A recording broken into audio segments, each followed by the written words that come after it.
Mesdames et messieurs, bonsoir et bienvenue dans votre édition d'information hebdomadaire. Oui, c'est le débat d'Afrique, vous l'aurez bien compris, de retour après 2 semaines de repos et nous avions profité justement de cette période de pouvoir avoir un peu plus de force et revenir pour vous servir. Je suis votre humble serviteur, Modeste Mbazangoy, pour votre débat d'Afrique. Merci de votre fidélité et sans plus tarder, voici justement le sommaire de cette émission hebdomadaire.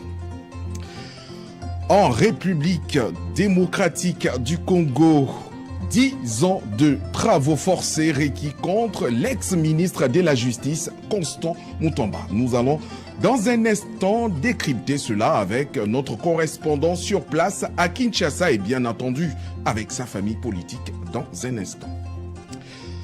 Et nous irons justement au Mali. Là-bas, 5 ans après le putsch, le pays reste plongé dans l'incertitude avec nos experts et bien sûr nos férus de l'actualité africaine. Sur le plateau, nous allons revenir sur cette incertitude et comprendre pourquoi. Et ailleurs, et analyser les difficultés que pourrait traverser ce pays. Dans un instant également et ensuite, nous allons aller du côté de la Côte d'Ivoire. Là-bas, la présidentielle ivoirienne, un groupe de cadres du PDCI-RDA et même du PPACI réclame un plan B pour la présidentielle de octobre 2025. Et comme vous savez, nous allons clore cette émission avec votre rubrique que vous savez très bien, la rétro de l'actualité de l'invité du débat d'Afrique. Merci de votre fidélité et merci d'être là pour votre rendez-vous hebdomadaire qui vous permet non seulement de comprendre mais aussi de rattraper l'actualité africaine. Et pour faire cette émission ce soir, nous avons monsieur Roland Achille Médété. Lui, il est à ma droite, il est le représentant du PPACI au Gabon. C'est lui qui gère la représentation du PPACI. Il est avec nous justement pour décrypter cette actualité politique qui brûle, n'est-ce pas, en Côte d'Ivoire, la présidentielle de octobre 2025. Et bien sûr, avec l'actualité justement africaine, avec nous, il va vérifier et décrypter tout ça, apporter son expertise et son analyse. Nous avons Clément Sommet, lui il est à ma gauche, lui il est observateur politique appartenant à la diaspora burkinabé. Évidemment, il est d'origine burkinabé. Il est avec nous. Il nous fait le plaisir d'être là pour décrypter l'actualité africaine avec nous. Évidemment, membre, en tout cas, indirect ou pas, de l'AUS. Là-bas aussi, on va parler du Sénégal dans un instant. Il va nous apporter des éléments de réponse et bien sûr d'analyse à ce sujet. Nous avons Nestor Ndi Kolomo. Lui, il est à la droite de Clément Sommet. Il est là avec nous justement pour parler de l'Afrique. Lui, il est consultant expert en développement durable. Il va nous emmener son expertise, en tout cas dans la connaissance de l'actualité politique. Il est là, il va nous aider à comprendre. À vous, chers téléspectateurs, à comprendre l'actualité. Ce soir, nous allons aller en direct, justement, rencontrer notre correspondant sur place, Eric Saïdi. Lui, il est journaliste et correspondant de TV+ Afrique en RDC, précisément à Kinshasa. Nous l'aurons en direct pour nous avoir les nouvelles, en tout cas les détails sur le procès de Constant Mutamba, le procès, en tout cas le verdict qui a été rendu. Et nous avons le privilège ce soir d'avoir la famille politique de Constant Mutamba qui sera représentée ce soir par Barnabé Milongagnou, si je prononce bien en tout cas, c'est ça. Il va, n'est-ce pas, corriger dans un instant lorsqu'il aura la parole. Lui, il est le président du parti politique RLCC, le Rassemblement des leaders pour le changement du Congo. Il sera là avec nous pour vous, chers téléspectateurs, pour avoir les détails de cette actualité. Merci de votre fidélité. Une fois de plus, nous avons bien entendu tenté de joindre pour plus d'informations, surtout sur le plan juridique, avoir l'avocat de Constant Mutomba, mais nous avons eu quelques petits soucis techniques, nous n'avons pas pu l'avoir, mais nous espérons, en tout cas avant la fin de cette émission, peut-être l'avoir pour qu'il nous apporte justement son analyse, mais bien sûr son regard par rapport à ce rendu de ce procès, le procès de son client Constant Mutomba. L'ancien ministre de la Justice de la République démocratique du Congo, Constant Mutomba, a connu l'arrêt de la Haute Cour mercredi 27 août dernier. Nous allons justement avoir les détails. Déjà, nous allons partir tout de suite retrouver notre correspondant Eric Saïdi pour nous faire un petit point justement de cette actualité, mais surtout nous faire un peu le résumé de comment ce procès, dans quel climat ce procès s'est-il déroulé. Eric Saïdi. Eric? Eric, tu nous reçois?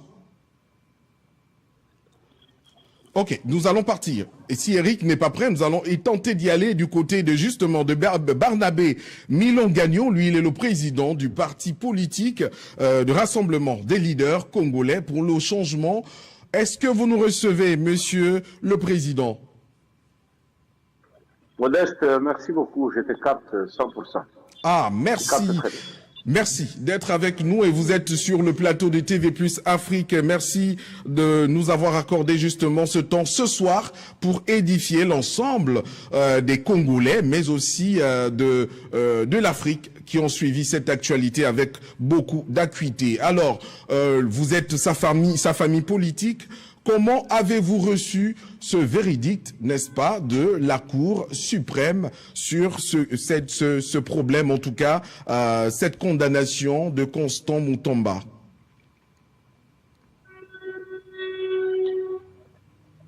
Merci beaucoup de l'invitation. Actuellement, il nous a quittés. Il n'est plus membre de notre famille politique. Auparavant, il était avec nous au FCC. Et puis, il était rapporteur et membre du bureau politique dans la grande famille de Joseph Kabila Kabange, l'ancien chef de l'État. Il a quitté Antoine Chilombo Tshisekedi. C'est là qu'il a eu des problèmes. Vous savez, il y a un point dans le leadership. On demande toujours aux leaders de préparer les leaders potentiels, les successeurs. Mais le problème en République démocratique du Congo, les successeurs eux-mêmes, les leaders potentiels eux-mêmes ont un sérieux problème de valeur. Et ici, chez nous, la loyauté pose problème. Parce qu'un collaborateur loyal, il est d'abord fidèle. Vous savez, il y a Judas qui n'a pas été fidèle et la conséquence, il est mort avant son maître, avant son mentor.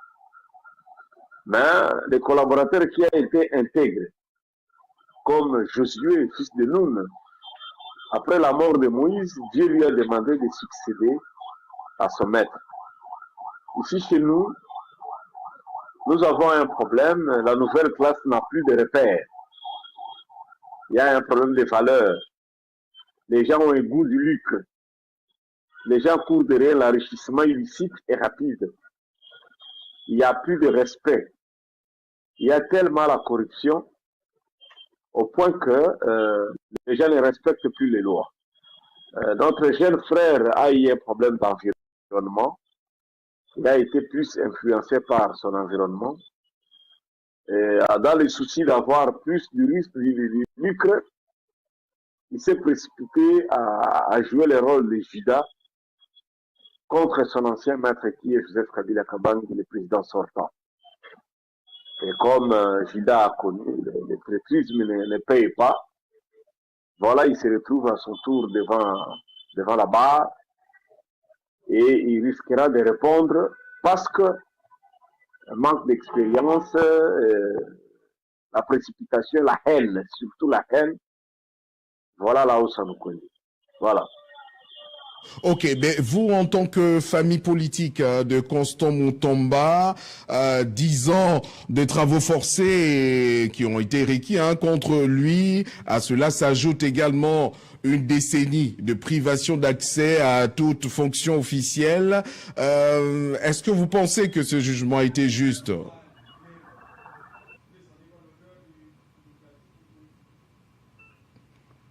Allô, président Barnabé, vous nous recevez? Le plus grand regret, oui, je te reçois, je te reçois. D'accord. Le plus grand regret,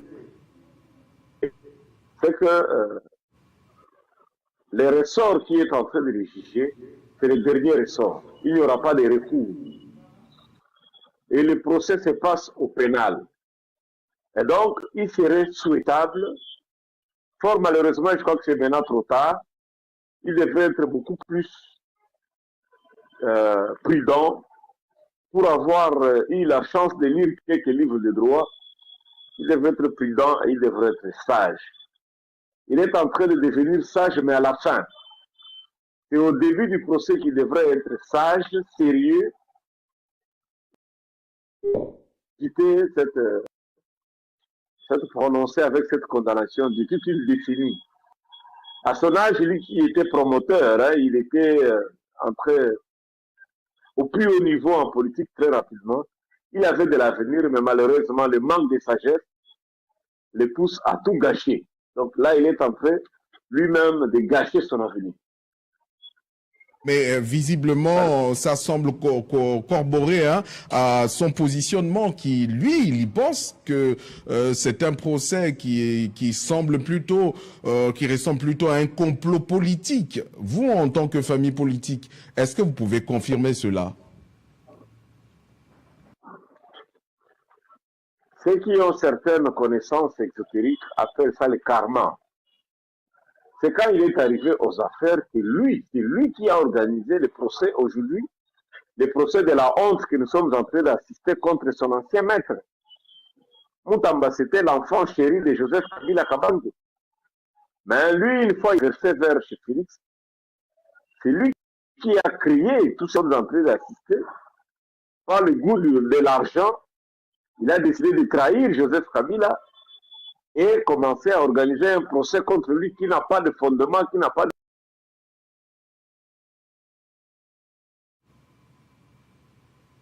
D'accord.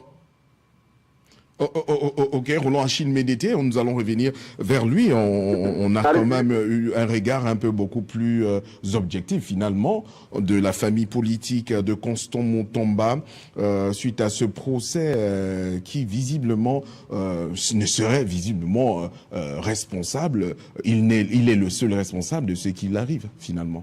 Oui, ben, au fait, merci Modeste. Je suis un peu choqué. Un peu choqué après avoir écouté, n'est-ce pas, le responsable de l'Est-Parti. C'est bien sûr de l'Est-Parti parce qu'il a précisé, n'est-ce pas, qu'il n'était plus dans le parti. Et nous en avons déjà discuté sur ce plateau. Et Constant Moutamba l'avait assumé faire face cette fois-ci à ceux avec qui il était. Pourquoi? Parce que il était dans ce système-là et qu'il avait bel et bien constaté qu'il y avait la corruption, n'est-ce pas, qui avait complètement gangréné, n'est-ce pas, la sphère politique, congolaise. Alors, 10 ans d'années de travaux forcés requis contre ce leader-là, et 10 ans de privation des droits civiques et politiques. Vous voyez, nous sommes toujours, au fait, le complot, comme moi je l'avais déjà dit ici, est en train de suivre son cours jusqu'à la fin. Et il vient de le préciser que c'est la haute cour qui le juge et qu'après ça, n'est-ce pas, il n'y a pas de recours. Donc ici, quand la décision sera rendue, je crois que c'est le 27 août, la décision, n'est-ce pas, de la justice par rapport, n'est-ce pas, à ce procès-là, il n'aura plus de recours et la décision, n'est-ce pas, va s'appliquer à lui. Et quand une décision comme ça s'applique à lui, ça veut dire qu'on va le mettre dans le tiroir. Ça veut dire que c'est quelqu'un qu'on va fermer. C'est quelqu'un qu'on va complètement mais réduire au silence. Et leur objectif, c'était déjà ça. Et nous l'avons déjà dit sur ce plateau, que l'objectif, n'est-ce pas, de la main noire, l'objectif de ceux qui sont contre l'Afrique, c'est de faire taire toute voix dissidente, toute voix révolutionnaire, toute voix panafricaine qui soit capable de réveiller les consciences. Ce que vous dites est important, il faut le dire ce soir, parce que on a quand même le président de l'ex-parti, il faut le dire maintenant, de Constant Mutamba, qui l'a clairement dit. Il parle même de trahison envers son père, c'est lui qui pourrait se présenter ici comme son père, Félix Tshisekedi. Non, il ne faut pas de Kabila. Joseph Kabila, pardon, et Clément Sommet, des tactiques ou encore une manœuvre pour pouvoir ramener ce jeune à l'ordre finalement. Non, je pense pas. Pour moi, vous savez qu'en politique, toute compromission se paye. Et là, il est victime de ses propres turpitudes. Voici un monsieur qui a été protégé et mis devant les affaires par Joseph Kabila.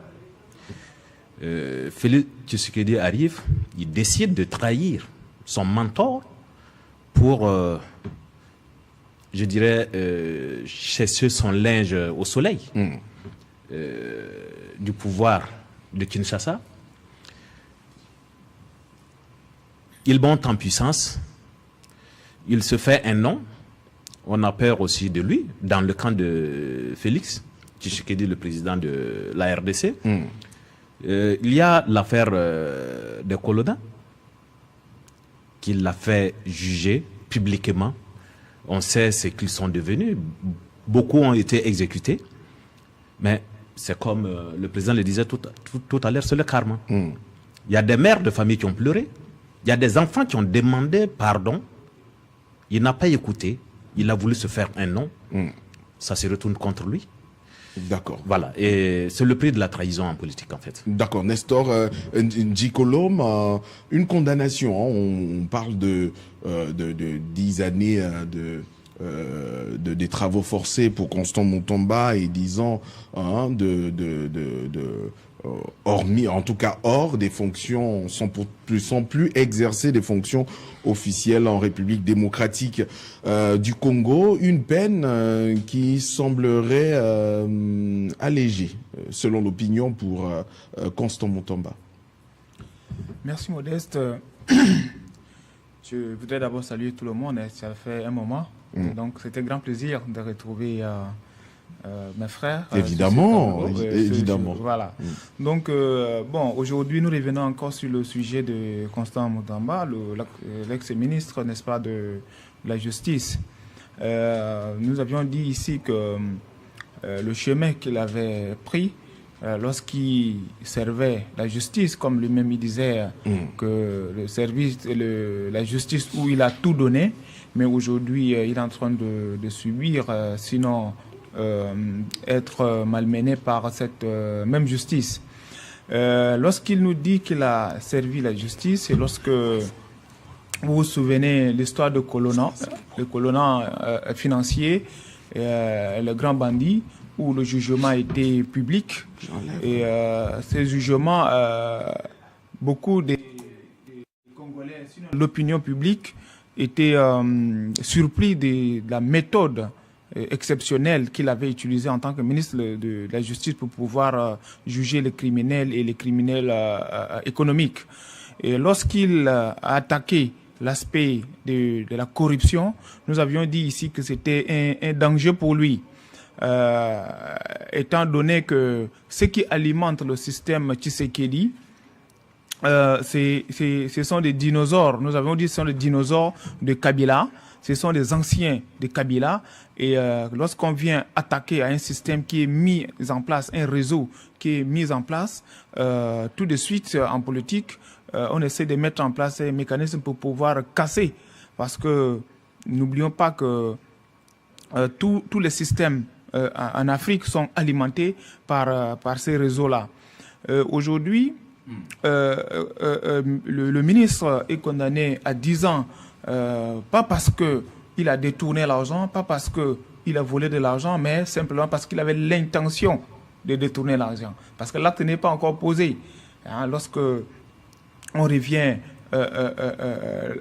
au tribunal, quand il demande à ce que le Premier ministre, sinon la Première ministre du Congo vienne témoigner, certains ténors viennent témoigner, ça veut dire que au fond, les personnes qui étaient à l'origine de ce dossier ne sont pas citées. Donc, comme je disais tout à l'heure, on le condamne pour l'intention. D'accord. Ça veut dire qu'au fond, tous ces ténors-là sont impliqués. Et lorsque ces ténors sont impliqués au sein de leur réseau, il faut tout faire pour que le ministre tombe. Sinon, s'il arrive à la fin de sa logique, tous ces corrupteurs, tous ces réseaux vont être démantelés.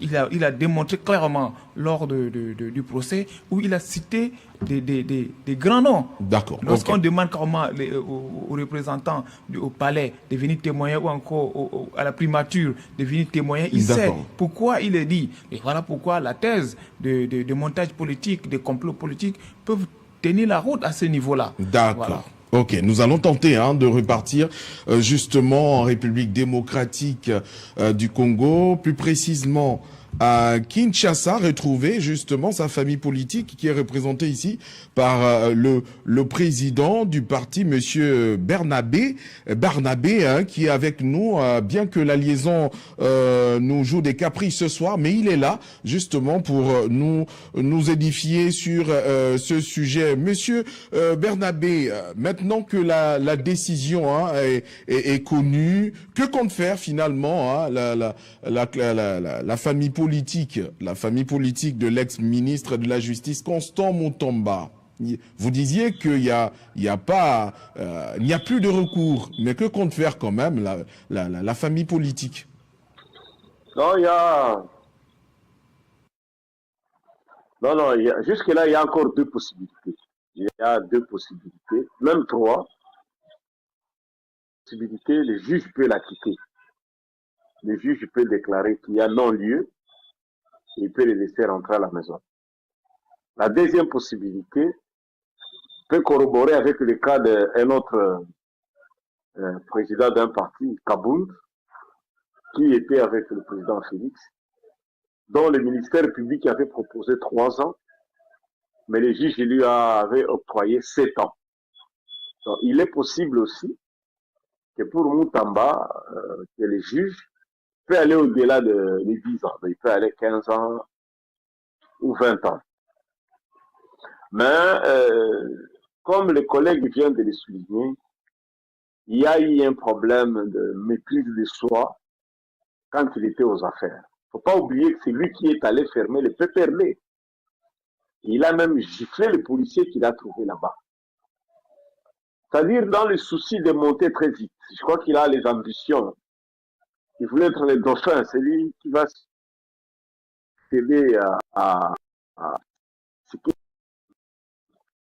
Il a plus de maîtrise en soi, il était dans tous les sens. Et voilà, nous avons remarqué qu'il a accepté de jouer tous les sales boulots. Donc il était là pour tous les sales boulots. Et aujourd'hui, la maîtrise lui paye. Donc nous, la famille, mais ça fait partie des réalités politiques actuelles de notre pays. Et que quand lui était là aux affaires, comme ministre de la Justice, il n'a pas combattu ça. Il n'a pas voulu mettre en place un état des lieux. Mais il a voulu confectionner une justice taillée sur mesure pour traquer les opposants et détruire ses amis avec qui il a évolué auprès du président Joseph Kabila Kabang. Merci beaucoup. D'accord, ok. Nous allons avoir justement la possibilité de toujours rester à Kinshasa. Cette fois-ci, nous allons aller voir, n'est-ce pas, la réaction de l'avocat de Constant Mutomba. Lui, c'est Maître Magbete Elenga. Lui, il est avocat du présumé Constant Mutomba, qui est également en direct avec nous, avec beaucoup de difficultés quand même en ligne ce soir. La liaison nous fait beaucoup de défauts. Monsieur Magbe, Maître Magbete, vous êtes avec nous, vous nous recevez? Oui, je vous reçois malgré les difficultés de la connexion, là où je me trouve, parce que vous m'avez un peu pris à pied levé, mais je suis quand même à 100%. Merci. D'accord, très rapidement, comment avez-vous, vous en tant que défenseur, avocat de Constant Mutomba, comment vous avez tout de suite reçu la décision de justice du tribunal suprême, la justice suprême sur le cas Constant Mutomba? Très rapidement, s'il vous plaît. En fait,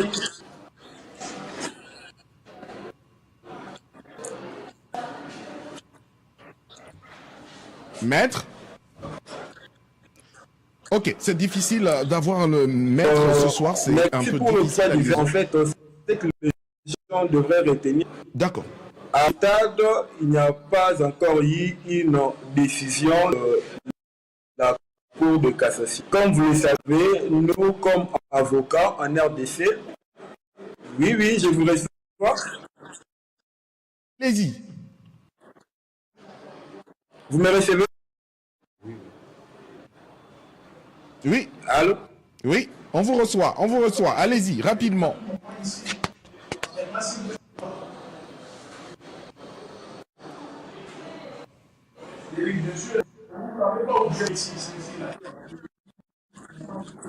Ouais, c'est ce que je disais. Donc, dans notre pays, il y a une circulaire mise aux avocats de commenter une affaire pendante. Mais tant avocat de la défense pourrait former, et là, il n'y a pas encore eu une décision de la Cour de cassation. Signalant que la Cour a pris l'affaire en délibéré pour rendre son verdict au 27 de ce mois. Et donc, le ministère public a requis 10 ans de travaux forcés. Ce n'est pas étonnant, mais nous avions également tant de irrégularités. Puis le débit est en procédure. Vous savez, dans notre pays, la mise en accusation d'un ministre en fonction par l'Assemblée nationale après le dépôt de réquisitoire du procureur général près de la Cour de cassation. Alors, les réquisitoires en question devraient passer par une commission qui devait être instituée par le procureur pour que le dit réquisitoire soit analysé. N'a pas été, le réquisitoire a été à la séance lors de l'Assemblée nationale et le dé après l'autorisation, il fallait encore demander les votes pour la mise en accusation. Le règlement intérieur de l'Assemblée nationale dit que le vote se passe par vote à bulletin secret. Mais pourtant, dans cette procédure, le vote a été fait pendant la plénière, donc par main levée, ce qui est déjà une faute de procédure. Et puis, le droit de la défense n'a pas été respecté parce que le procureur qui avait la charge d'instruire le dossier a transmis le dossier pour la fixation de la date sans pour autant entendre tous les moyens faits par la défense. Alors, le procès a débuté. Nous avions également directement éliminé les litiges, soulevé toutes les irrégularités qui ont taché ce procès depuis le début. Le Cour aille Justement, rejeter. après la non prise en compte justement de ces procédures. Oui. Nous avions également soulevé la constitutionnalité sur base de l'article 162 de la Constitution, qui dispose que lorsque partie est devant une juridiction inférieure ou toute autre juridiction, lorsqu'il soulève l'exception de constitutionnalité, cette dernière est censée surseoir et transférer toutes affaires cessantes au niveau de la Cour constitutionnelle pour que cette dernière puisse le fond de cette exception de constitutionnalité. Malheureusement, la Cour de cassation en a également rejeté. Nous avions soulevé tous les moyens de défense parce qu'il faut rappeler que mon client, jusque-là, est poursuivi pour cause de tentative. Donc, les gens doivent retenir que mon client est poursuivi sur base d'une tentative de détournement. Alors, la tentative en droit congolais est punie conformément à l'article 4 du décret 30 janvier 1940 portant code pénal. La tentative devrait être arrêtée par des causes extérieures. Et dans ce procès, mon client, si nous entrons dans le fond de la question, mon client avait bel et bien informé son hiérarchie sur le projet de la construction de prison. L'hiérarchie avait approuvé ce projet. Alors, ils lui ont donné l'accès de pouvoir passer un marché public avec un soumissionnaire. D'accord, mais à partir de ce moment, justement, que comptez-vous faire, vous, en qualité de défense de Constant Mutamba après cette décision de justice, 10 ans de travaux forcés et 10 ans sans plus exercer des fonctions officielles. Que comptez-vous faire? Très rapidement, on va finir avec vous, avec cette dernière question, s'il vous plaît, rapidement. Ouais, très rapidement, ce que nous comptons faire, c'est beaucoup plus s'attendre à la bonne administration de à quitter de la part de la Cour de cassation. Le territoire du ministère public a demandé 10 ans d'emprisonnement, 10 ans de travaux forcés et 5 ans d'inéligibilité. Alors nous, la défense, nous avions réfuté toute l'affaire actuellement est prise en délibéré. Nous entendons tous la décision de la Cour de cassation. Mais c'est qu'également nous allons demander aux juges de la Cour de cassation de pouvoir tenir compte de tous les aspects que la défense avait soulevés. Toutes les irrégularités. Hormis cela, si nous devrions aller dans les cadres politiques, il faudrait rappeler que M. Constant Mutamba est aujourd'hui poursuivi pour ses ambitions et ils veulent à tout prix lui imposer une quelconque inéligibilité pour qu'il ne soit pas candidat président de la République en 2028. Là, nous tous savons. Alors, nous voulons que notre justice soit équitable, que notre justice ne puisse pas rendre de comptes politiques, que notre justice soit vraiment impartiale. Donc, nous, la défense, à ce stade, nous attendons à l'impartialité des juges de la Cour de cassation et n'oublions pas qu'il y a seulement ces procès ici. Donc, c'est jugé en premier et dernier ressort. Il n'y a aucun recours à l'égard de M. Constant Mutamba. Alors, qu'il dise vraiment le bon droit et en ayant toute impartialité, en évitant tout règlement de compte, toute immixtion politique dans leur décision. C'est ce que nous demandons comme avocat de la défense. D'accord, merci. Merci beaucoup, Maître Magbete Elonga Archiven. Lui, je rappelle, il est l'avocat du présumé, Constant Mutamba. Nous étions en direct de Kinshasa, en République démocratique du Congo. Si, avec la complicité de la région, on va aller rapidement trouver le président, n'est-ce pas, de son ex-parti, qui va également donner son dernier mot par rapport à justement ce qui a été dit, monsieur le président, Monsieur Barnabé, vous en tant que famille politique, est-ce que vous avez parlé tout à l'heure de la fougue, de la jeunesse, du manque de sagesse? Est-ce que y a-t-il des compromis qui pourraient être justement autour, parce qu'on voit une forte présence de la politique au sein même de ce procès. Est-ce que vous imaginez qu'il pourrait avoir des compromis politiques pour justement peut-être alléger ou encore en tout cas aménager la peine de Constant Moutamba? Très rapidement, s'il vous plaît. Non, ce qui sera possible et plausible, c'est qu'il sera condamné d'abord. Si le juge est clément, il peut garder les 10 ans. Mais je crois probablement on risque d'aller au-delà. Aller au-delà, pourquoi? D'abord pour servir de pédagogie. Ce régime règne sous la peur. On voudrait faire peur aux gens. Or, beaucoup d'hommes politiques qui ont amassé des richesses sous Kabila ont traversé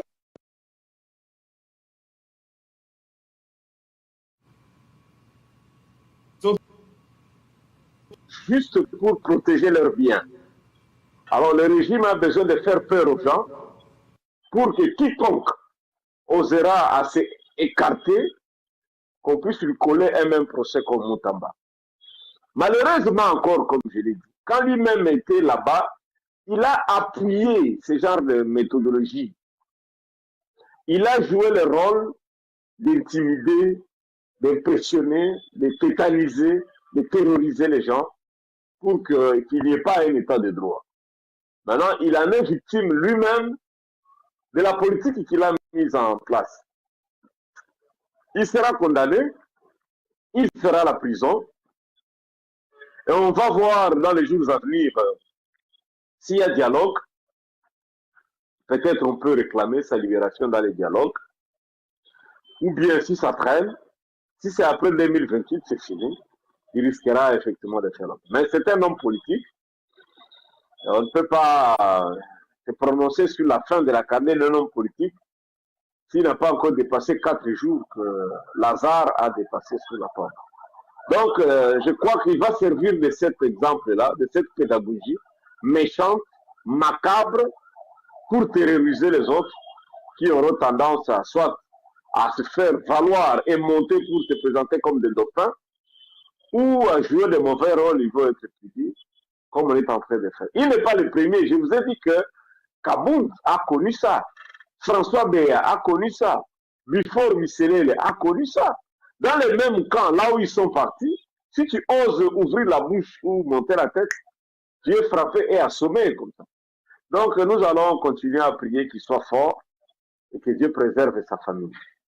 Merci beaucoup, Monsieur Barnabé Milingagno. J'y arrive en tout cas. Lui est le président du parti politique, le Rassemblement des leaders congolais pour le changement. Merci d'avoir été avec nous. Merci de votre disponibilité ce soir pour nous avoir apporté, n'est-ce pas, les éclaircissements sur ce sujet, et nous espérons vous retrouver à très bientôt pour une autre actualité, peut-être la même, pour avoir justement la suite. Nous remercions également Maître Magbete, lui Elenga, lui il est avocat de présumé Constant Moutamba, et merci également à notre correspondant à Kinshasa, en République démocratique du Congo, Eric Seidi, qu'on a eu du mal à voir ce soir, mais il sera très bientôt avec nous pour un autre numéro du débat d'Afrique pour parler de l'actualité africaine. Nous sommes en train de filer rapidement, cette fois-ci dans le Sahel. On va y aller maintenant. Mais en tout cas, il y a Roland Achille Médété qui veut encore dire quelques mots, en tout cas sur ce sujet. Mais très rapidement, vous avez 30 secondes. Je vais aller très rapidement parce que vraiment j'ai été un peu offusqué par tout ce que nous avons entendu sur ce plateau. Nous avons entendu que c'est le karma qui, n'est-ce pas, qui frappait l'ex-ministre Moutamba, et parce que il aurait jugé les colonna et condamné les colonna à mort et tout le reste. Donc ce que je voudrais dire ici, c'est que Le karma, je voudrais savoir maintenant pourquoi le karma, pourquoi? Parce que est-ce que les faits reprochés au colonial existent ou pas? Nous avons regardé, nous, personnellement, des documentaires, n'est-ce pas, concernant ces colonials qui sont comme les microbes en Côte d'Ivoire. Quand on voit la manière dont ces personnes agissent avec les populations, comment ces populations sont pratiquement découpées à la machette, et que ces colonials mettent en deuil des familles, des nombreuses familles, je pense que quand on parle que la condamnation à mort de ces colonials, n'est-ce pas, n'était pas bien vue parce que les colonials avaient des familles, etc. Et la justice, on dit les condamnations à mort, qu'on ne devait pas les condamner à mort. Mais attends, est-ce qu'il y avait dans la justice congolaise, n'est-ce pas, cette peine était prévue? Oui ou non? Si elle est prévue, il applique la peine. Et c'est ce que moi je pense. Deuxième chose, c'est que je peux voir à travers, n'est-ce pas, les mots du président de l'ex-parti de M. Moutamba, qu'il y a une certaine revanche. Au fait, il y a une certaine, je veux pas de la haine, quoi. Mais il y a quelque chose qui ne va pas. En fait, on l'apprécie jusqu'à mal. Attends, c'est pas tant la justice, mais plutôt des antécédents de justice que lui, il a voulu mettre en place. Parce que, au fait, quand il est arrivé, est-ce qu'il y a de la corruption ou pas? C'est la question qu'on se pose. Est-ce qu'il y a la corruption à gangréner ce pays ou pas? Quand on regarde la RDC, et puis la richesse inestimable que ce peuple a. Et quand on remarque que ce peuple, n'est-ce pas, a le taux de pauvreté le plus élevé au monde, et que ce jeune de 30, on veut lui reprocher sa fougue, on comprend, il a 35 ans. Et que 65 ans, depuis plus de 65 ans, nous avons des dirigeants africains, n'est-ce pas, qui ruinent leur peuple au détriment qui ruinent leur peuple à l'avantage, n'est-ce pas, des Occidentaux. Et c'est ce que nous condamnons, et c'est ce que nous acceptons. Et celui-là, ce test ministre-là, il est dans un combat qui est un combat certes difficile, mais il faut les mener. Parce que si on ne mène pas ce combat, doit-on laisser prospérer la corruption? Doit-on laisser prospérer tout ce qui est gabégie au sommet de nos États? C'est l'ensemble des questions qui seront répondues justement par nos téléspectateurs du débat d'Afrique ce soir. Mais chers invités, nous sommes obligés par le temps. D'ailleurs, nous avons justement d'autres questions africaines à évoquer. Nous allons filer très rapidement au pas de course. Justement, il y a 5 ans, au Mali, les militaires renversaient le président Ibrahim Boubacar Keïta. Ils l'ont mené, en tout cas, ils ont mené un second coup d'État. Mais 5 ans après, quel est le bilan, justement, de ce coup d'État au Mali? Regardez cet élément signé de la rédaction de TV+ Afrique. Tout juste après le coup d'État d'août 2020 au Mali, les putschistes ont publiquement déclaré qu'ils n'étaient pas venus pour rester longtemps aux affaires. 5 ans après, ils sont toujours là. Parmi les 2 grands chantiers, la lutte contre les djihadistes dans le nord, rupture avec Paris. La Russie devient le partenaire stratégique, exaltation du sentiment national. Le partenaire russe fait débarquer les mercenaires du groupe Wagner. À leur actif, une importante victoire, les rebelles maliens sont chassés de la ville de Kidal dans le nord. La lutte contre les djihadistes s'intensifie. Des exactions contre les civils sont dénoncées par les associations de défense des droits de l'homme. Aujourd'hui, de nombreuses localités maliennes sont toujours contrôlées par des djihadistes. Plus d'une centaine de civils sont toujours otages des mêmes djihadistes dans le centre du Mali. Le Conseil national pour la sauvegarde de la patrie promettait une transition de 18 mois et un nouveau Mali, le Mali Koura. Les promesses d'amélioration formulées par les colonels devenus généraux ont-elles été suivies des faits? La réponse à cette interrogation reste mitigée au sein de l'opinion nationale et internationale. Alioune Tine, ancien expert de l'Organisation des Nations Unies pour les droits de l'homme au Mali, s'inquiète d'une situation qui, sur tous les fronts, ne fait que se dégrader. Autre chantier, le renforcement des relations avec les 2 autres militaires au pouvoir, burkinabés et nigériens. Les 3 pays forment l'AES, l'Alliance des États du Sahel, et claquent la porte de la CEDEAO. Mais les défis restent nombreux. Après 5 ans de prise de pouvoir par les militaires, l'incertitude règne, on nous dira jamais assez au Mali. Qu'est-ce qui peut justifier cet état de fait, monsieur Clément Sommet?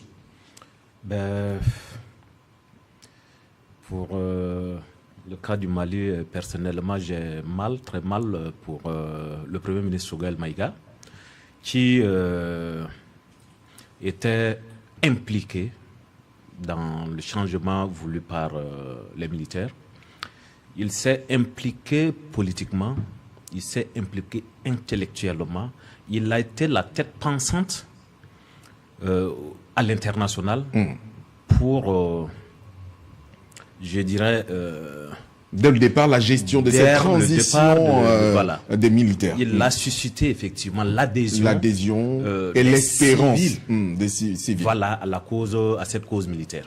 Donc, je disais que lui, il avait la gestion du pouvoir au niveau civil, et administratif, Goueta et la partie militaire. Malheureusement, ça allait très vite et il a son côté politique qui est là. On a suspendu dans un premier temps les partis politiques. Après, les partis politiques sont dissous au Mali. Lui, étant politique, à un moment donné, c'est de bonne guerre parce que les militaires, c'est des révolutionnaires et les révolutionnaires n'ont pas d'amis. Et surtout que lui, à un moment donné, il a un certain âge. Il se disait qu'avec les militaires, à un moment donné, l'objectif premier qui était la sécurisation de l'ensemble du territoire malien, et s'il les accompagnait, on pouvait lui passer la main. Il est tombé dans un piège, on l'a verrouillé, on va le traiter. D'accord. Il faut quand même dire que l'ex-premier ministre Choguel Maïga, qui est la grande figure de cette transition politique malienne, a été placé sous mandat de dépôt il y a quelques jours pour des raisons d'atteinte des biens publics. Et voilà. Et donc, en ce moment, il a été placé sous mandat de dépôt par les militaires au pouvoir. En tout cas, on suit également cette actualité, mais qui fait grand bruit, Nestor Njikolom, quand on voit des personnalités, la qualité de Choguel Maïga au Mali, qui est finalement ici placé en détention, pas en détention seulement, mais placé sur mandat de dépôt, ça interpelle quand même, et ça pose ça surtout émet des inquiétudes auprès des populations. Ça ne va visiblement pas dans le pouvoir malien actuellement.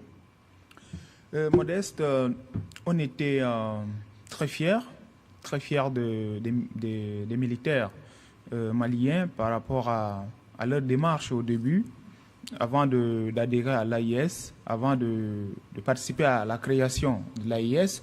Il y a eu une volonté, n'est-ce pas, de transformer, de répondre aux besoins de la population. Et à côté de ces militaires, il y avait Choguel Maïga et le ministre des Affaires étrangères. Deux intellectuels qui ont joué un rôle important durant cette période que on ne peut pas appeler la transition, parce qu'aujourd'hui, lorsqu'on se rend compte que finalement, toutes les organisations qui étaient au début pour les accompagner, les partis politiques, les associations, la société civile, qui étaient présentes pour pouvoir, n'est-ce pas, accompagner les militaires à gérer durant cette période où on pensait qu'à la fin, il devait avoir, n'est-ce pas, des dates ou encore un agenda clair pour organiser des élections.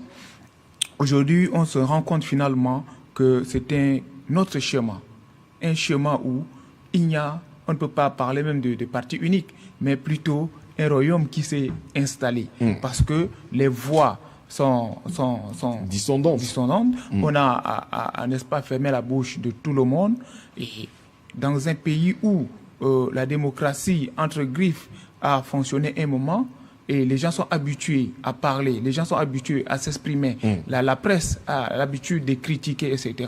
Aujourd'hui, on n'a plus de partis politiques dont les leaders des partis politiques comme Choguel Maïga, en adhérant à la vision des militaires, projetaient déjà dans l'avenir qui pouvaient en retour, n'est-ce pas, bénéficier, n'est-ce pas, de la confiance des militaires, et pour pouvoir lui aussi briguer accéder. certainement, aller gérer également la présidence. D'accord. Et aujourd'hui, très rapidement. Aujourd'hui, il faut dire que les militaires, surtout maliens, tombent dans le même scénario que tous les autres pays. Nous avons tout à l'heure parlé du Congo. Nous avons dit que c'était un chemin, c'était un procès politique parce que lorsqu'on fait une analyse, on projette dans l'avenir, nous sommes en train de salir, n'est-ce pas? Ils sont en train de salir le dossier du ministre Choguel Maïga. Du Congo, de Moutamba, pour ne pas qu'il se présente des projections, éventuellement, des velléités présidentielles. Voilà, exactement. Et je pense que en condamnant, sinon en mettant Choguel Maïga en difficulté aujourd'hui, je pense que c'est un schéma qui est en train de se dessiner pour pouvoir également prendre cette voie comme nous avons vu dans d'autres pays là à côté au Cameroun. Et le candidat Kamto a été rattrapé par la justice de ces dossiers ont été, n'est-ce pas, salis par la justice, etc. Donc je suis en train de voir les cas sont liaisons en fait. Voilà, en Afrique, quasiment le même système chemin pour pouvoir écarter.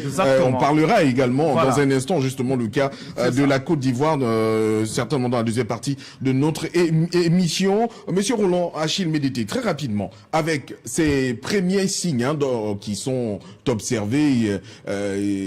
Qui donne peut-être à lire une certaine fragilité du pouvoir malien actuellement. Est-ce que on ne risque pas, parce qu'on a eu des tentatives de coup d'État, est-ce qu'on ne risque pas là de se retrouver avec un pays qui pourrait être déstabilisé à tout bout de champ, avec l'opinion déjà qui pense que les militaires au pouvoir ne sont plus visiblement à la hauteur de la gestion de la situation, des attentes de la population. Il y a la prolongation de la transition qui s'est faite avec des raisons données. Mais est-ce qu'on ne va pas, il n'y a pas un risque d'explosion ou de déstabilisation de ce pays très, très prochainement, on ne sait jamais. Merci Modeste. Très rapidement. Merci Modeste. Je voudrais vraiment pour intervenir sur cette question dire ceci. Il y avait un système politique. Il y a une gestion de l'État. On parle de démocratie, tout le monde parle de démocratie. Nous sommes pour la démocratie. Et comme le président Laurent Gbagbo l'a déjà dit à plusieurs reprises, pour des pays comme les nôtres où nous avons des dizaines et des centaines d'ethnies, de départements, de régions. Sans la démocratie, comment est-ce qu'on peut gérer? C'est pas possible. Mais il faudrait que la démocratie réponde à une certaine réalité culturelle du pays. Vous voyez, au Mali, j'entends tout le monde faire un procès aux militaires au pouvoir au Mali. Qui a 5 ans déjà et les choses ne vont pas bien. Mais attends, nous avons plus de 65 ans d'indépendance. Quel est le résultat que nous avons eu avec cette gestion que nous avons calquée avec les Européens? Quel est le résultat véritablement que les Africains ont eu en mettant en place ce type de démocratie-là? Il n'y en a pas. Pourquoi? Parce que quand vous avez une famille, vous avez vos enfants, il faut un minimum de règles que vous imposez aux enfants pour que votre famille puisse évoluer et émerger. Pourquoi? Parce que si on dit on est en démocratie, vous pouvez dire tout ce que vous voulez, faire ce que vous voulez et contester, n'est-ce pas, l'objectif qu'on doit atteindre. Parce que le Mali aujourd'hui a un objectif. L'ailleurs, c'est un objectif. L'objectif, c'est de pouvoir sortir du carcan de tout ce qui est impérialisme. C'est ça justement. Sortir de toute cette gestion opaque qui a eu de nos ressources. Pourquoi? Qu'est-ce qui pousse les gens à être des rebelles aujourd'hui? C'est parfois des sans-emploi, des personnes qui n'ont pas d'emploi ou bien qui ont des difficultés pour émerger de manière sociale. Donc aujourd'hui, ce peuple-là, ces militaires qui sont au pouvoir, je ne dis pas qu'arriver au pouvoir par les armes, c'est une bonne chose. C'est pas ce que je dis. Ce que je dis, c'est qu'on ne peut pas radicaliser un peuple parce qu'ils ont radicalisé. C'est-à-dire que l'ancienne puissance coloniale a radicalisé certains peuples par leur gestion des gestions politiques et économiques de ces États-là. Aujourd'hui, le Mali n'a que 5 ans avec les militaires. Ils sont en train d'expérimenter, n'est-ce pas, ce nouveau mode de gestion. Donc quand j'entends que l'ex-ministre, Premier ministre Choguel Maïga avait un plan, il savait qu'après les militaires, il allait venir au pouvoir. C'est pas une question de venir au pouvoir, c'est une question de libérer l'Afrique. C'est ça la question. Donc lui, il avait des calculs, c'est-à-dire il vient soutenir les militaires et puis après on lui passe la balle. Ce n'est pas ça. C'est de libérer. Il doit rentrer dans la révolution qui est en cours aujourd'hui en Afrique pour que nous soyons véritablement libérés, pour que le peuple malien soit libéré, le peuple africain soit libéré. Quand on dit que nous avons eu un coup d'État manqué, et que des gens, et la France reconnaît que cet élément, ce Yann Vézilier est un élément de la DGSE, et qu'il y a des éminents, généraux maliens. Je veux parler de Dambélé, le général de brigade Dambélé Abbas, et d'une dame même, Nema, Sagara, quelque chose comme ça. Qui a été voilà. décoré. Bon, ce sont des personnes, n'est-ce pas, qui ont été formées par l'argent du contribuable malien pour venir servir le peuple. Maintenant, la déstabilisation passe par ces personnes. Et vous concevez que ces militaires doivent, à 5 ans, rendre des comptes. Mais non, qu'est-ce que je voulais dire? La France que je cite ici, et les pays qui sont impérialistes n'ont pas lâché le Mali. Ils n'ont pas lâché le Mali. Depuis le moment où ils sont en difficulté, il y a des relents de déstabilisation à tout moment. Maintenant, à quel moment, n'est-ce pas? Et d'ingérence. Et d'ingérence. À quel moment, n'est-ce pas, faire face à tout cela, traiter tous ces ingérences, toutes ces attaques qui viennent de l'extérieur, et gérer aussi les caprices de certains dirigeants politiques corrompus en Afrique tout ce qu'ils peuvent faire, c'est de retarder, n'est-ce pas, cette émancipation véritable de l'Afrique. Alors nous disons non, c'est vrai qu'il a été mis aux arrêts pour je crois, par rapport à sa gestion. Bien sûr. Oui. Est-ce qu'il y a des questions à se poser? La justice doit le voir pour comprendre. Il doit être jugé par rapport à ça de manière équitable. Maintenant, je vais finir. Rapidement. Je vais terminer là. S'il n'avait pas démissionné, ou s'il était toujours aux affaires, vous pensez que ce procès aurait lieu? Non. S'il avait démissionné, pourquoi est-ce que s'il était toujours en odeur de sainteté avec les militaires au pouvoir, est-ce que ce procès aurait lieu? Le procès aurait effectivement lieu. C'est pas évident. Vous ne pouvez pas prédire ce qui va arriver ou pas. Pourquoi? Parce que quand les militaires sont au pouvoir, les militaires ne sont pas des barbares. Il y a une justice au Mali. Et cette justice-là peut juger maintenant. Il peut arriver que monsieur, étant Premier ministre, il n'est pas un saint. Il peut avoir posé des actes qui demandent à ce qu'il réponde de cela devant la justice. C'est après jugement qu'on peut savoir pour dire, après exposition des faits. Parce qu'aujourd'hui, personne n'a les faits véritables. Il n'est pas passé en justice, on ne sait pas. Donc il faut passer en justice pour que la justice expose les faits. Et à partir de ça, chacun va dire, ah oui, il a été pris, non, il a été par rapport aux faits, on trouve que, n'est-ce pas, c'est de l'abus, on a voulu l'écarter, etc. Pour le moment, personne n'en sait rien, absolument rien. D'accord, mais en dehors de Choguel Maïga, qui est la figure emblématique aujourd'hui, parce qu'il a été Premier ministre de cette transition-là et de ce gouvernement d'Assimi Goïta, mais il y a des organismes de droits de l'homme qui dénoncent également le non-respect des droits de l'homme dans ce pays. Et il y a des décisions qui sont prises unilatéralement par les militaires qui ne sont pas forcément consultés par le peuple, qui n'a pas sa liberté d'expression ou encore des libertés de pouvoir se prononcer sur certaines situations qui s'imposent à eux. Absolument. On ne peut pas dire ici, je ne suis pas en train de dire que la gestion des militaires au pouvoir au Mali, n'est-ce pas, c'est une gestion parfaite. Mais il y a un objectif à atteindre. Ce pays, le Mali, on vient de le voir, il y a moins d'une semaine, il y a un coup d'État manqué. C'est ce que je suis en train de dire. C'est-à-dire, à quel moment, n'est-ce pas, avec tous ces coups qui viennent de l'extérieur et ces valets locaux, ceux-là à qui on a... Parce qu'on a vu, il y a 4-5 mois au Burkina, des militaires qui ont été approchés avec près de 5 milliards, l'argent a été exposé. Donc, ces personnes corrompues qui vont maintenant aller déstabiliser leur propre pays, c'est les personnes comme ça que nous n'en voulons plus. D'accord. Merci, monsieur Roland Achille Médété. Peut-être une dernière question. Et là, vous aurez que quelques secondes à répondre, monsieur Clément Sommet et puis Nestor Ndjikolom. Mali, membre de l'AES, l'Alliance des États du Sahel. Est-ce que la situation aujourd'hui, qui se donne à lire du côté du Mali, ne pourrait pas se propager au Burkina ou encore au Niger ? Parce que les trois pays qui ont formé leur organisation ont quasi la même gestion. On est parti des transitions de 18 mois, les transitions qui ont changé, qui sont visiblement à perpétuité, sans limite.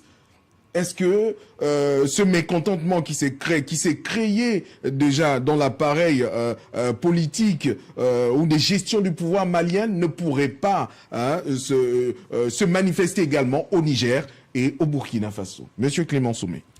Bon, il y a un constat. Toutes les révolutions, le plus souvent, avec le temps, il y a des dérives. Donc, il faut être réaliste. Il y a d'un côté le problème sécuritaire qui est vraiment une grosse épine qui persiste. Honnêtement, les États sont fatigués. Il faut se réorganiser. Il faut recruter, il faut payer des armes, c'est difficile. En même temps, il y a le côté social, investissement à tous les niveaux, parce que la demande aussi est très forte. Donc, arriver à concilier les deux, cette guerre imposée et le développement, ça devient lourd à un moment donné. Les populations adhèrent volontairement. Il y en a aussi par peur parce que vous avez des militaires en face de vous. Les voix discordantes sont rapidement verrouillées. Les gens ont peur de s'exprimer. Et quand vous avez une population qui a peur de s'exprimer, c'est du saupoudrage que vous faites. Et à la fin, à la longue, vous allez vous rendre compte que de l'autre côté, ce n'est pas ce que les attentes sont à gauche. D'accord. Donc, du coup, pour moi, il va falloir, qu'on le veuille ou pas, associer les politiques, la société civile, en discutant, en les impliquant. Il faut discuter avec eux, tous les acteurs, autour d'une table. Il y a telle ou telle chose, qui fait quoi, qui fait quoi, qui fait quoi. Et à partir de ce moment-là, on peut recadrer les choses. Sinon, actuellement, dans tous les 3 pays, ça ne va pas. Mais ça ne se dit pas. D'accord. Nestor Ndjikolom, peut-être 15 secondes. Je vais aller rapidement. Aujourd'hui, l'incertitude. Lorsqu'on parlait de l'incertitude, c'est l'incertitude vis-à-vis de qui? Il faut aller à l'évidence, comme mon frère vient de dire. Il y a une réalité qui est là. Nous avons 3 pays dirigés par 3 militaires qui ont une vision complètement hors vision conventionnelle.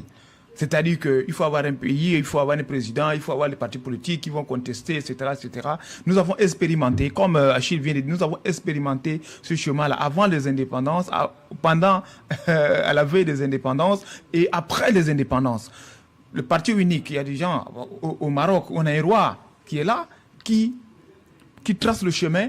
Et tous les autres mouvements viennent s'agriffer pour pouvoir. Et on sait que c'est un roi qui est là. Et on définit notre politique et on continue. Aujourd'hui, ceux qui pensent qu'ils sont plus démocrates ou encore qui parlent de la diversification des acteurs politiques pour pouvoir construire le pays, trouvent, n'est-ce pas, anormal et que les militaires prennent des décisions de façon unilatérale pour diriger leur pays. Aujourd'hui, on doit s'adapter.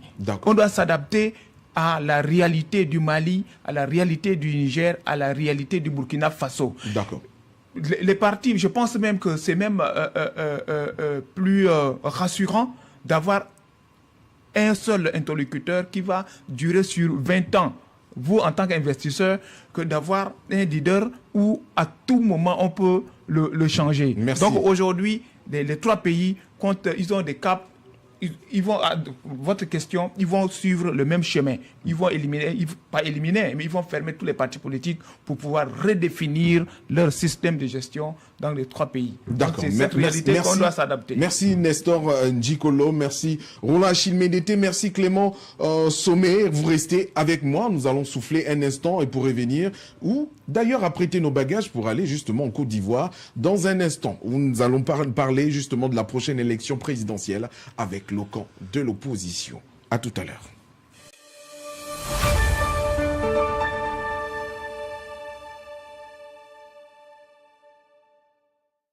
En dehors de notre alimentation qui se fait sur des supports en bois dans nos quartiers, pour l'alimentation basse tension, nous constatons qu'ils peuvent être aussi posés sur des pointes. Les câbles peuvent être posés sur des morceaux de bois, posés sur des morceaux de tôle, ce qui n'est pas du tout normal.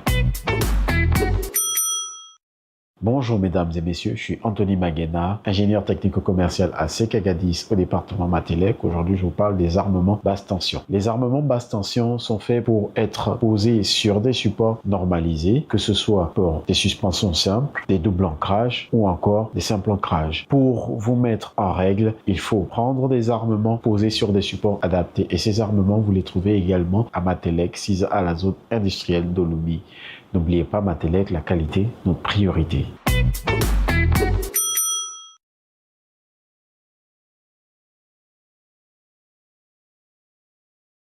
La Sekagadis s'engage pour la disparition du plastique à usage unique. Les sacs plastiques à usage unique, c'est fini. Près de chez vous pour mieux vous servir.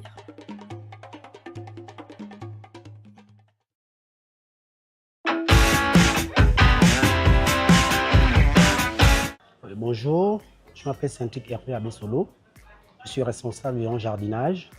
Je vous présente la brouette à merlin, qui est beaucoup utilisée ici en Afrique et au Gabon en particulier. Chez nous, à Sogam Équipe, la brouette à merlin, on le fait depuis 10 ou 15 ans. Cette brouette a la capacité de tenir 2 ou 3 ans, parce que lorsqu'il est bien monté, vous n'avez pas de problème. Et ici, on vend aussi des roues. Et ensuite de la brouette, on a aussi les pelles africaines, que je vous présente, qui sont consommées localement par les revendeurs et par les grands travaux. Donc c'est des bonnes pelles, c'est des pelles à tout faire. Nous rappelons que nos produits sont de qualité. N'hésitez pas à nous rendre visite dans notre magasin Sogam Équipe, à côté du marché de l'Ouni.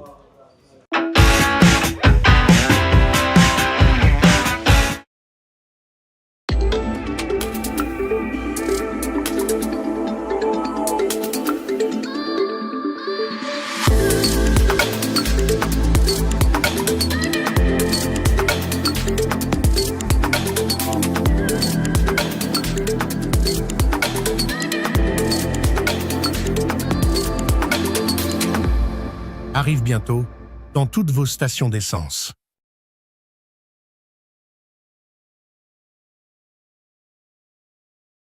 La Sekagadis s'engage pour la disparition du plastique à usage unique. Les sacs plastiques à usage unique, c'est fini. Près de chez vous pour mieux vous servir.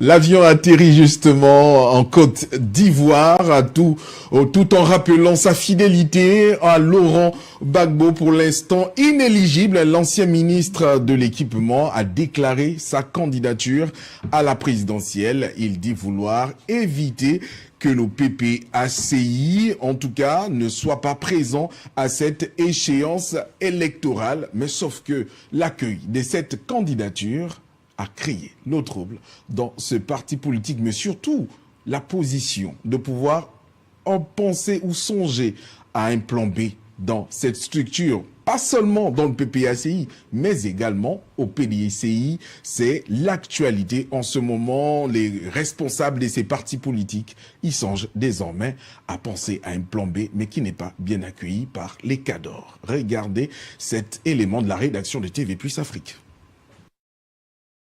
Face à un climat politique ivoirien de plus en plus tendu, le PDCI RDA se trouve à la croisée des chemins. C'est le message fort de la coalition nationale pour la paix, portée par Brou Kofi Pascal, membre du bureau politique du dit parti, qui a tenu une conférence de presse à la Maison de la Presse pour lancer un appel solennel, celui de la réconciliation et du dialogue pour préserver l'unité du parti.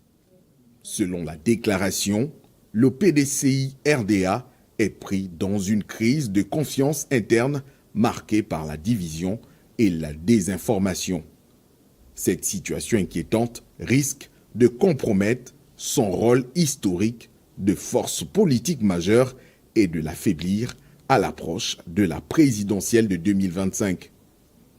La coalition pour la paix identifie plusieurs points de tensions qui minent le parti et sèment le doute. Parmi ses militants, l'absence du président candidat Tidiam Thiam sur la liste électorale provisoire, l'emprisonnement et l'harcèlement de plusieurs cadres et jeunes militants, les rumeurs persistantes concernant la tenue d'une nouvelle convention et l'hésitation stratégique du parti entre une participation active et la politique de la chaise vide. Ces tensions accentuées par ce que la coalition appelle le silence des instances dirigeantes menacent de fragiliser le parti et d'hypothéquer son avenir politique. Pour surmonter cette crise, la coalition nationale pour la paix préconise une action urgente, la convention d'un bureau politique élargi. Cet espace de dialogue qui inclurait toutes les forces vives du parti est stratégique pour une participation unique et efficace à l'élection présidentielle d'octobre 2025. Bro Pascal insiste sur le fait que cette démarche n'est pas une opposition à la direction actuelle, mais un acte de solidarité et de lucidité politique. Il s'agit d'une main tendue pour accompagner le président Tidiam Thiam vers une décision sage, courageuse et rassembleuse. L'enjeu est détail, ne pas présenter de manière unie et l'échéance de 2025 après l'absence de 2015 et de 2020 serait dramatique. L'objectif final est de préparer le parti, de reconquérir le pouvoir d'État, non pas dans la division, mais dans l'unité retrouvée en s'alignant derrière un candidat unique pour la présidentielle de 2025.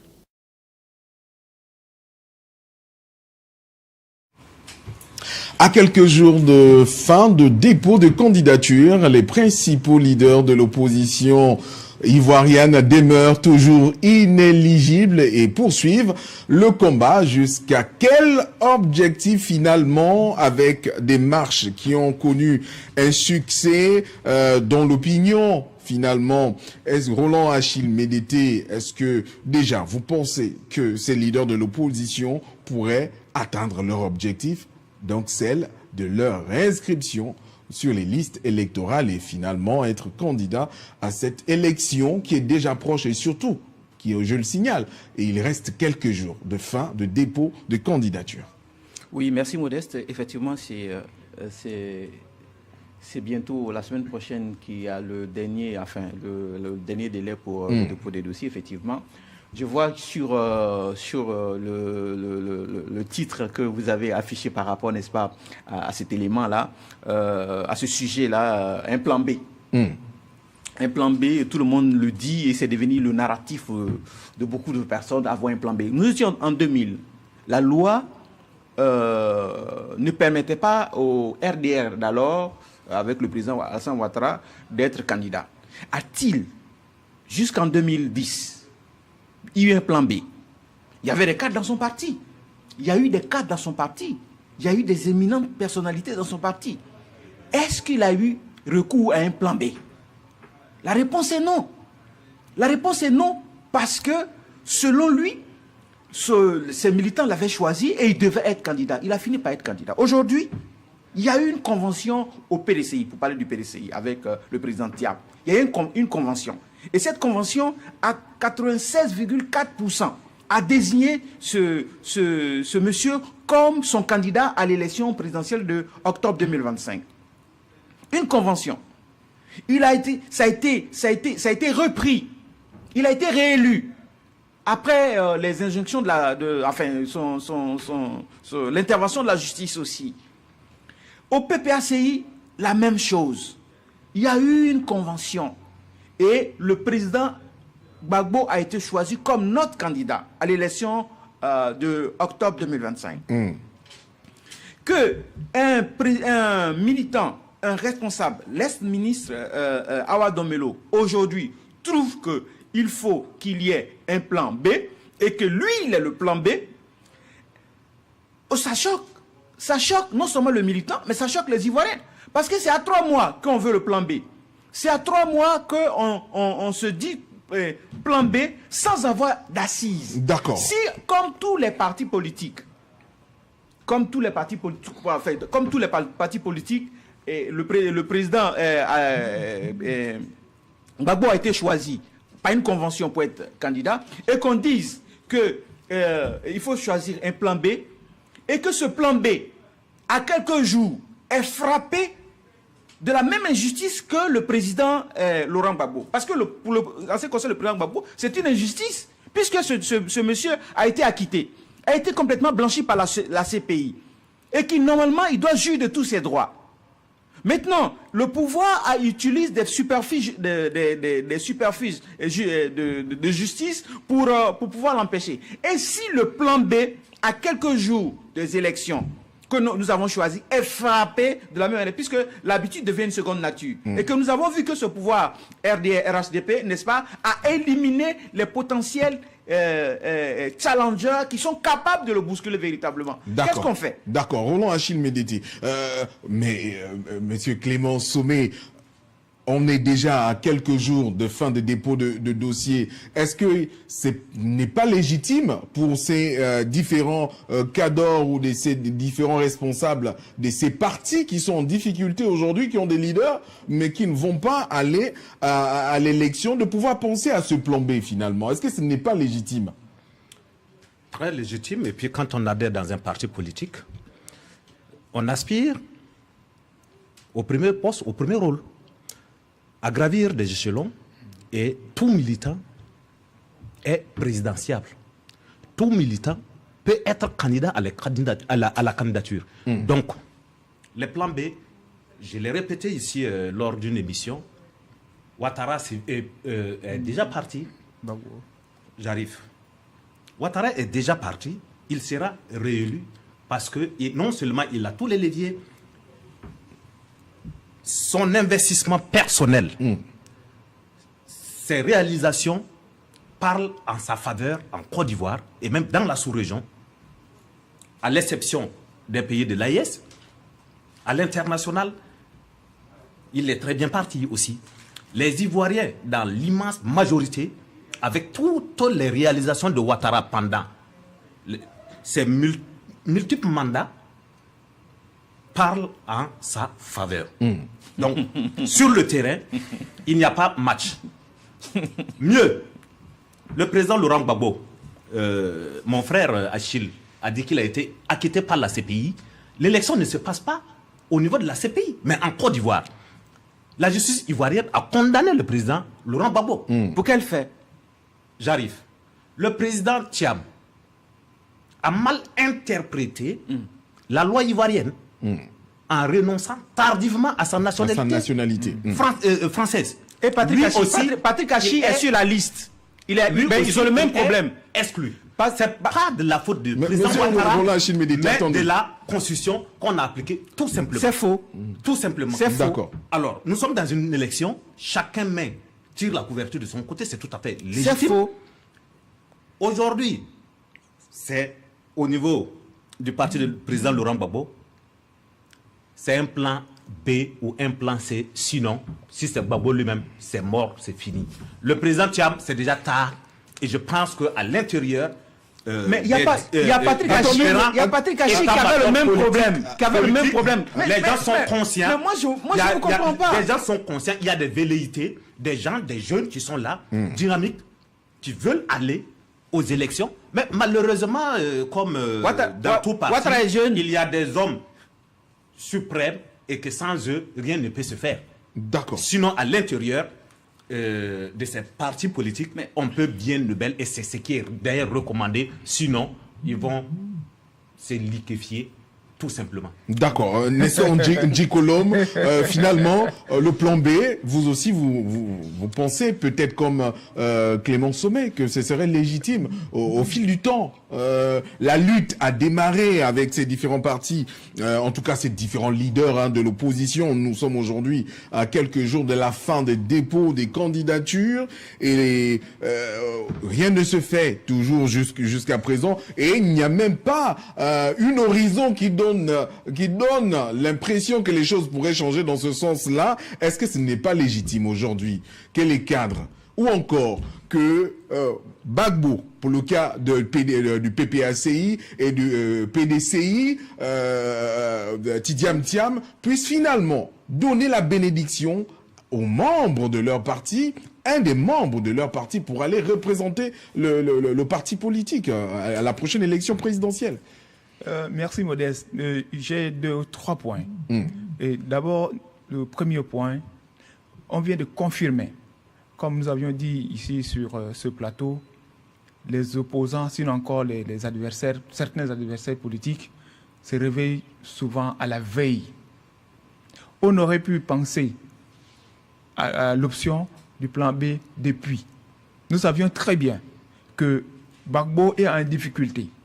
Du fait qu'il soit condamné par son pays, au-delà de certaines réalités sur place que nous ne maîtrisons pas, mais dans la conscience collective, nous savons que Gbagbo est en difficulté parce qu'il traîne des casseroles. Il y a son casier judiciaire qui est entaché sur le plan national. À la CPI, il a été acquitté, là c'est clair, mais sur le plan national, il a des soucis. Son parti devait préparer le plan B. Oui, l'exemple que Achille prend par rapport à Ouattara qui a duré avant de finalement accéder à avoir le droit de se présenter, oui, c'est un cas, mais nous avons également un exemple, Sonko et Diomaye Faye, qui ont compris que finalement, il faudrait que Sonko passe la main au président Diomaye Faye parce qu'en choisissant Diomaye Faye, on a choisi Sonko. Et cette lucidité-là, les partis politiques qui, à l'intérieur, savent déjà qu'ils sont en difficulté, devaient anticiper il y a longtemps. Aujourd'hui, comme ça c'est le premier. Deuxième point, aujourd'hui, nous revenons encore sur le problème des candidats naturels.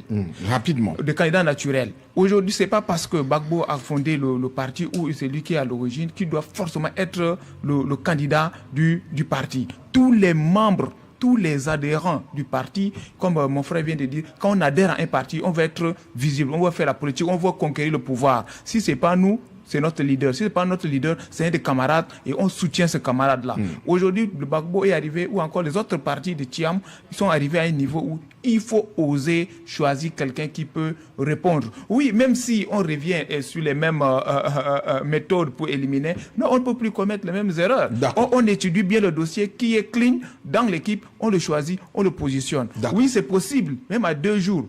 L'exemple de Sonko, c'est à la veille des élections que Sonko a décidé de passer la main à Diomaye Faye. Et le résultat est là. Non, c'est un exemple. On parle pas de Sonko, mais on parle pas de Macky Sall. Non, mais Macky Sall, il s'est déchargé. Mais Macky s'est déchargé déjà au préalable. Donc aujourd'hui, pour finir, Ouattara est lancé. Il est parti. Ce qu'il faut faire, comme on a dit la fois dernière, il n'y a plus de combat à faire. Si les deux, côté Thiam ou encore côté Gbagbo, s'il n'y a pas le plan B, s'il n'y a pas une nouvelle méthode pour pouvoir participer aux échéances à venir, choisissez un de vôtres pour pouvoir le placer et vous le soutenez à fond. Tous ceux qui vont voter un membre du parti de Gbagbo, dans leur conscience, ils savent qu'ils votent pour Gbagbo. Donc il faudrait que nous puissions arriver à ce niveau-là. L'histoire des candidats naturels, chers frères, essayons de revoir ça. D'accord, merci beaucoup. Roland Achille Médété, vous avez la parole, ne vous inquiétez pas. Aouna, Don Melo. Vous le connaissez? Don Melo. Voilà, donc vous le connaissez, oui. Membre influent aussi du PPACI, oui. Qui a finalement déposé sa candidature, oui. Dans le but, oui. De pouvoir sauver, oui. Le parti qui est le PPACI de Laurent Gbagbo. Sa candidature aujourd'hui c'est devenu la candidature de la discorde au sein du PPACI, notamment par la position de Laurent Gbagbo, qui a tout de suite débouté cette candidature, qui s'est positionné à l'encontre de cette candidature. Cependant, le timing est compté. Est-ce que ce dernier, ce cadre du PPACI, n'a pas raison pour pouvoir sauver la maison PPACI à cette élection présidentielle? Merci Modeste, merci chers co-débatteurs. Je voudrais préciser ici que effectivement Awa Don Melo est un cadre influent du PPACI et qu'il a été ministre sous sous le président Laurent Gbagbo, effectivement. Effectivement. Et donc, c'est une intelligence, parce qu'il il était au Bénin. Tout le monde connaît le Bénin. Le Bénin, c'est cette agence qui a permis de mettre en place les grands travaux de Côte d'Ivoire aujourd'hui avec les infrastructures, etc. Donc, c'est une intelligence, effectivement. Maintenant, en ce qui concerne sa candidature, la candidature d'Awa Domelo, c'est une décision personnelle. Le parti a très vite réagi pour dire non, on ne le reconnaît pas. Il ne vient pas au nom du PPACI. Donc, c'est pour ça qu'il a été, puisqu'il était celui-là qui était chargé, n'est-ce pas, de tout ce qui est BRICS, n'est-ce pas, du panafricanisme. Du panafricanisme, donc, évidemment. Et voilà, il a été démis de ses fonctions, puisqu'il a pris une initiative qui était une initiative personnelle, mais il n'est pas sorti du parti, il est toujours dans le parti. Donc, maintenant, c'est une proposition qu'il apporte. Cette proposition, ça n'engage pas le parti. Mais est-ce que ce ne serait pas le temps que le parti, justement... Maintenant, ce que moi, fasse confiance. Ce que j'ai du mal à comprendre, il y a Méambli Évariste, qui est au RHDP. D'accord.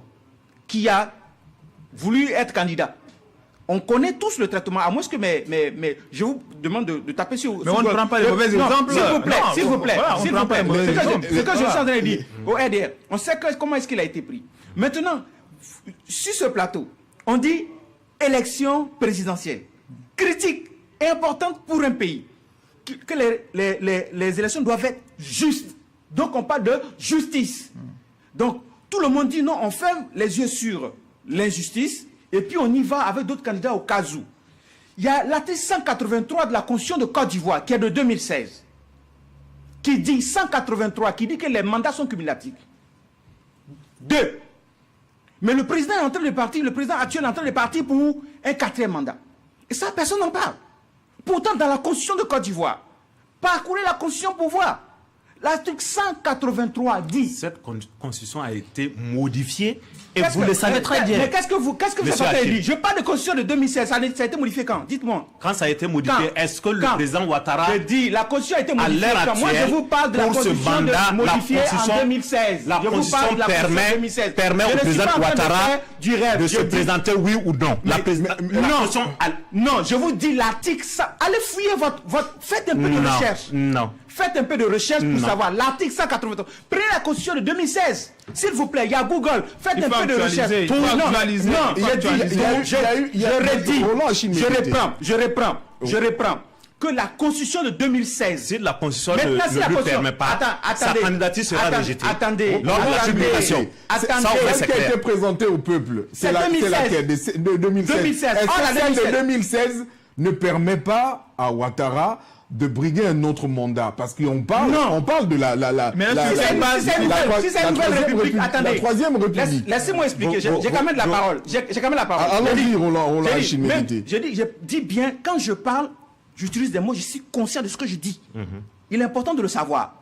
Je dis la Constitution de 2016. D'accord. Je parle de l'article 183 de la Constitution de 2016. D'accord. Maintenant, si c'était une nouvelle république et qu'il n'y avait pas de continuité dedans, puisque le président était en plein mandat, d'accord, il aurait dû réorganiser notre élection immédiatement après l'adoption de la nouvelle constitution. Il n'aurait pas dû terminer le mandat qu'il avait. Est-ce que vous comprenez? Est-ce que tu me fais comprendre? J'ai dit que si c'est une nouvelle république et qu'il devait avoir 2 autres mandats, juste après l'adoption de la constitution, il devait organiser une autre élection. Mais il n'a pas fait, il a continué le mandat. C'est l'interprétation de la constitution que vous faites là? Oui, justement, parce qu'il a été... Attendez, s'il vous plaît. Il ne faut pas aller dans le populisme. Non, c'est pas le populisme. C'est justement à ce niveau-là. Écoutez-moi bien. En fait, vous induisez les gens en erreur. Posons par la terre. Vous induisez les électeurs en erreur et c'est très dangereux. Il y a une constitution de 2016. Parce que vous ne vous documentez pas, c'est pour ça que vous racontez les choses qui ne tiennent pas. En plein mandat. En plein mandat. Parce qu'une nouvelle constitution a été votée, le président doit immédiatement...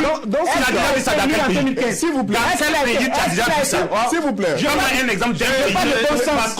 Je pas de bon sens. Clément Sommet. Écoute, non, laissez-moi finir. J'ai envie de poser une question. Votre vérité, je suis désolé. On n'a pas laissé passer. Est-ce qu'on est d'accord? Rapidement, oui. Est-ce qu'on est d'accord qu'il a été en 2015? Pourquoi? Attendez. Dans quel pays? Donne-moi seulement un exemple. Laisse-moi finir. Un exemple, s'il te plaît. Roland Achille Ménété. On a modifié la Constitution et immédiatement, il y a eu des élections. Le président a démissionné. Non. Taisez-vous et puis écoutez. Non, attendez. Non. Désolé, mon frère. C'est moi qui donne la parole ici, monsieur Roland Achille Ménété.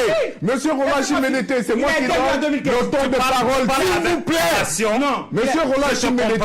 Mais ne vous induisez pas en erreur. Monsieur Clément Sommet, Monsieur Clément Sauvé, s'il vous plaît. J'ai une question simple pour vous. Pourquoi l'opposition avait contesté justement cette révision constitutionnelle de 2016? Pourquoi? Bon, je reprends. Le président...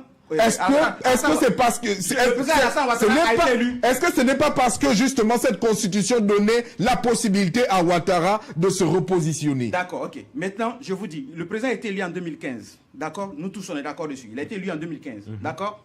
Il a été élu en 2015. La constitution a été modifiée en 2016.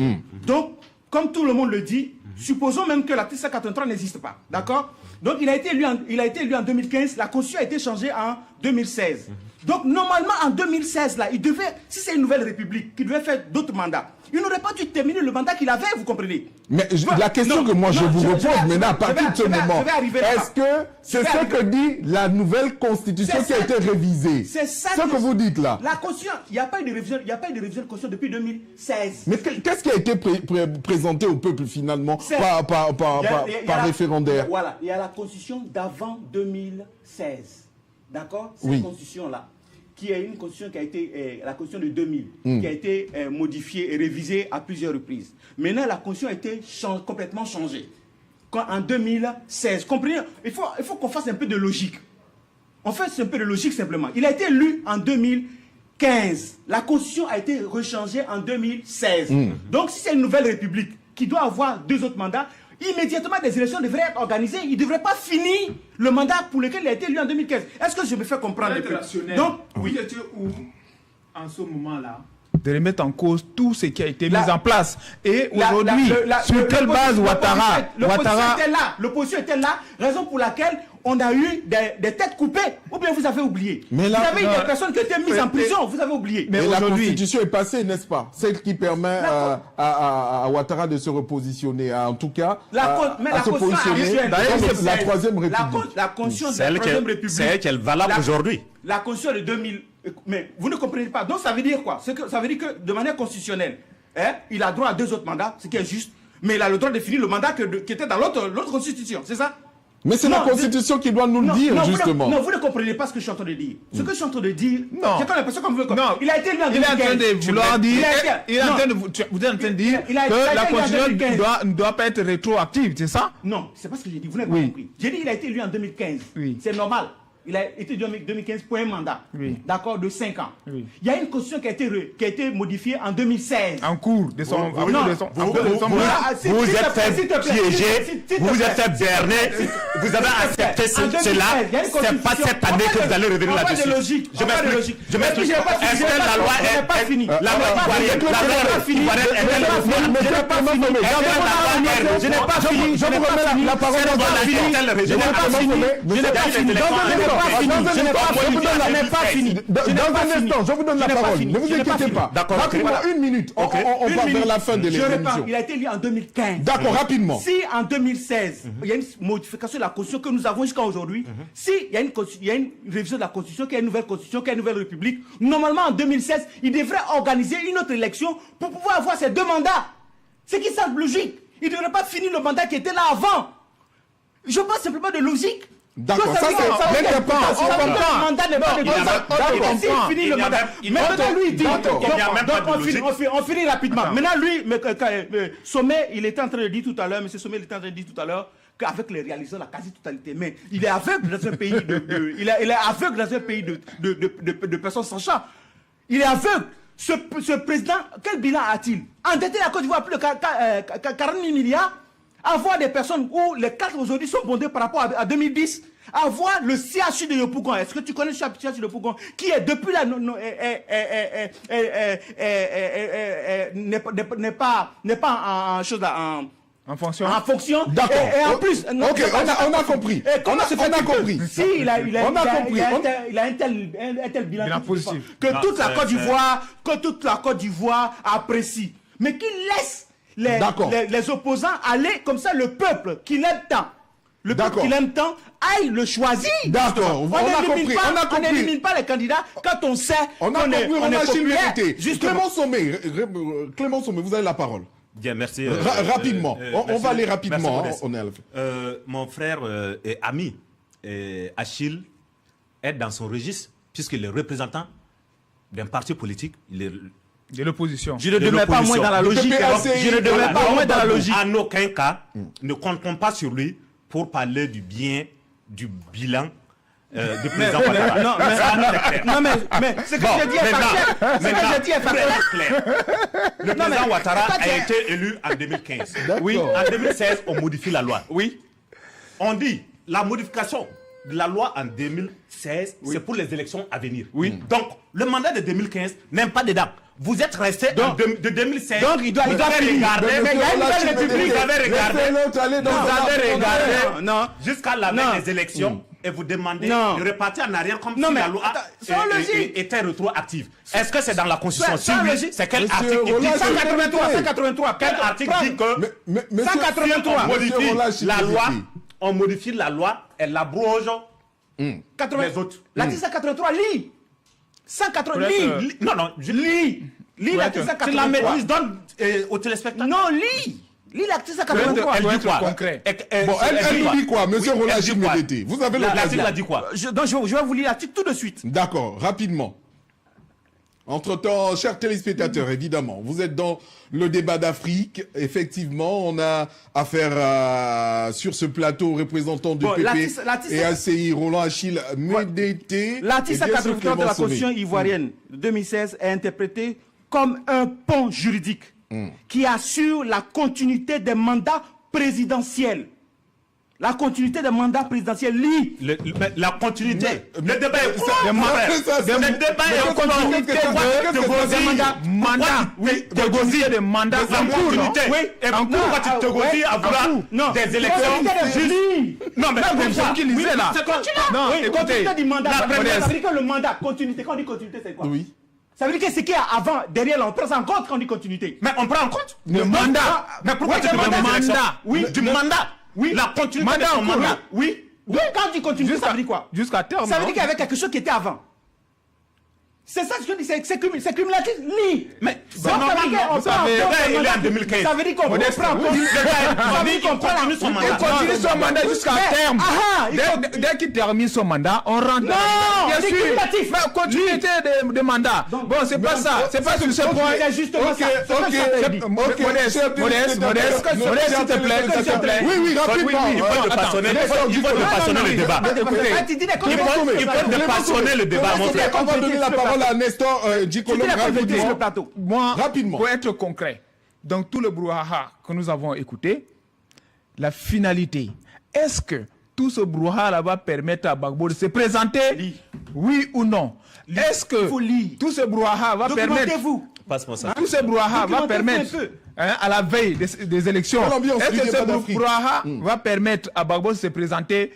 Non. Est-ce que ce brouhaha va permettre à Thiam de se présenter? Non. Il faut reconnaître qu'on n'a pas su bien gérer la situation et nous sommes devant un fait. Après demain, il y aura des élections. Sauf surprise, sauf changement de dernière minute, sinon à l'heure où nous parlons, Gbagbo ne sera pas candidat et Thiam ne sera pas candidat. Vous êtes la Cour constitutionnelle. Il faut tout de suite penser au plan B comme les autres membres ont suggéré. Et lorsque les camarades suggèrent, ce n'est pas pour le plan B. Roland Achille Médété, est-ce que le PDCI et le PPACI ne courent pas justement le risque d'être absents à la prochaine élection? Bien sûr, c'est clair. Quand les leaders persistent et bloquent, musellent complètement ces derniers, comme vous savez, vous êtes là dans la défense, vous le savez que cette lutte, vous la faites depuis des années là. Et vous pensez véritablement que en 2 jours, 3 jours, il y aura un déliement qui va faire à ce que Gbagbo sera finalement le candidat du PPACI, Tidiane Dia. Vous êtes sûr? Vous y croyez véritablement? Oui, moi je crois dur comme fer. Et c'est pas fait de... Par la rue? Je fais pas par la rue ou par les urnes? Si jamais, par la rue ou par les urnes? Si jamais ils ne sont pas exclus, si jamais ils demeurent exclus de la liste électorale, qu'est-ce que vous direz à justement ces partisans du PDCI et du PPACI qui vont devoir finalement voir et observer la vie politique? Ils seront très absents de la vie politique finalement ivoirienne. Qu'est-ce que vous direz à ces derniers? Je voudrais rassurer tous les panafricains, tous les Ivoiriens. Je voudrais vous rassurer qu'en Côte d'Ivoire, les élections qui arrivent, le PDCI participera. D'accord. Le GPSI participera. Le PPACI participera. Tous ceux qui sont exclus participeront à ces élections qui arrivent. D'accord. Et ça, je peux vous assurer là-dessus. Mais pourquoi? Maintenant, les choses, le PPACI, le PDCI et les autres partis d'opposition, comme je l'ai toujours dit sur ce plateau, sont les partis responsables. Ce que vous choisissez, quelle est la raison qu'a évoqué le président Ouattara pour être candidat? Parce que, bien évidemment, quand on veut aborder un sujet, il vaut mieux aller au fond des sujets. Il dit le droit, il dit que le devoir l'appelle. Parce qu'il y a une question sécuritaire. Le devoir l'appelle. Entre le devoir et le droit, dans une république, dans une démocratie, on donne la priorité à quoi? Ce que nous disons, c'est qu'avec les élections qui arrivent, l'opposition responsable ne boycottera pas cette élection. Cette opposition ira aux élections et va remporter les élections. En tout cas, l'avenir nous dira. Le président Ouattara a l'annonce à candidature. Je viens de lire l'article 183 en question. D'accord, l'article 183 en question. Non, mais attendez, à un moment donné, l'article dit ici.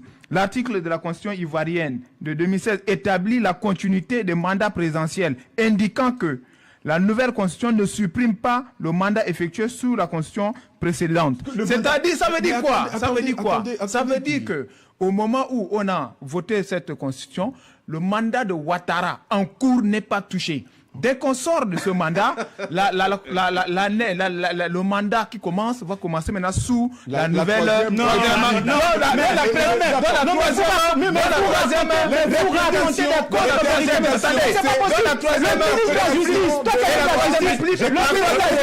le constitutionnaliste sont venus défendre par rapport à ça. Ils sont venus expliquer. C'est toi qui vas venir le ministre de la Justice. Les constitutionnalistes de qui? De quel bord? De Ouattara. De Ouattara sont venus dire quoi? Ils sont venus dire. Mais attends, je reprends encore. Et je respecte beaucoup cette émission. D'accord. Je respecte mes co-débatteurs. Mais un peu de documentation peut permettre qu'il y a certains sur les points qu'on veut. Le ministre de la Justice, quand la question lui a été posée, je n'ai rien parlé de ça ici. La question lui a été posée à l'Assemblée nationale. Il a dit, à cause de l'article 183, le président ne peut pas faire d'autres mandats. Vous avez cru? Mais est-ce que vous avez cru?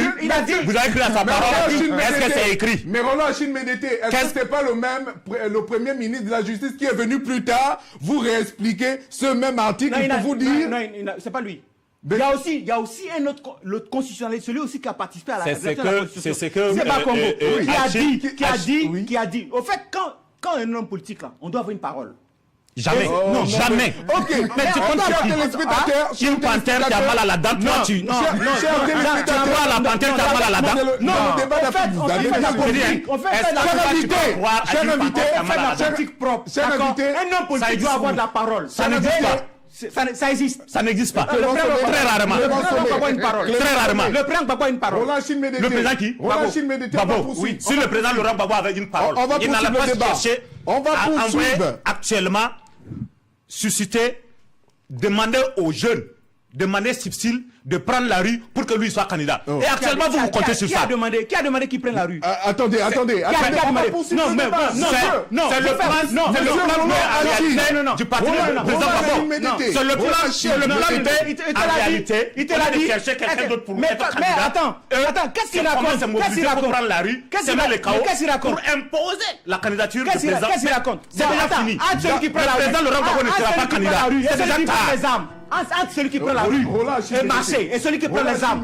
Qui donc est républicain? Tous les deux sont pareils. Tous les deux sont des brouillons. Tous les deux sont des brouillons. Je vous plaît. Mais c'est parce que tu as pris la rue que je vais prendre les armes pour me dire. Je vous dis. Parce que je ne sais pas après ce que tu vas faire. Après la rue, tu vas faire quoi? S'il vous plaît. Après la rue, tu fais quoi? S'il vous plaît. Tu vas où? On va poursuivre cette De quel droit tu prends la rue? Tu prends la rue, je prends la rue. Nous poursuivons. Maintenant, c'est le rapport de force. Et actuellement, cette émission, en 2025, nous poursuivons cette émission. Le rapport de force. Bon, soit le rapport de force n'est pas égal. Respectez le modérateur. Il dit silence. S'il vous plaît. Et puis continuez. S'il vous plaît. On va dépassionner un peu ce débat, s'il vous plaît. Trop de passion sur ce plateau du débat d'Afrique. Évidemment, nous allons, n'est-ce pas, passer rapidement à la rétro de l'actualité de l'invité du débat d'Afrique. Je vous rappelle, vous n'aurez que 1 minute à chacun. On va fermer cette émission.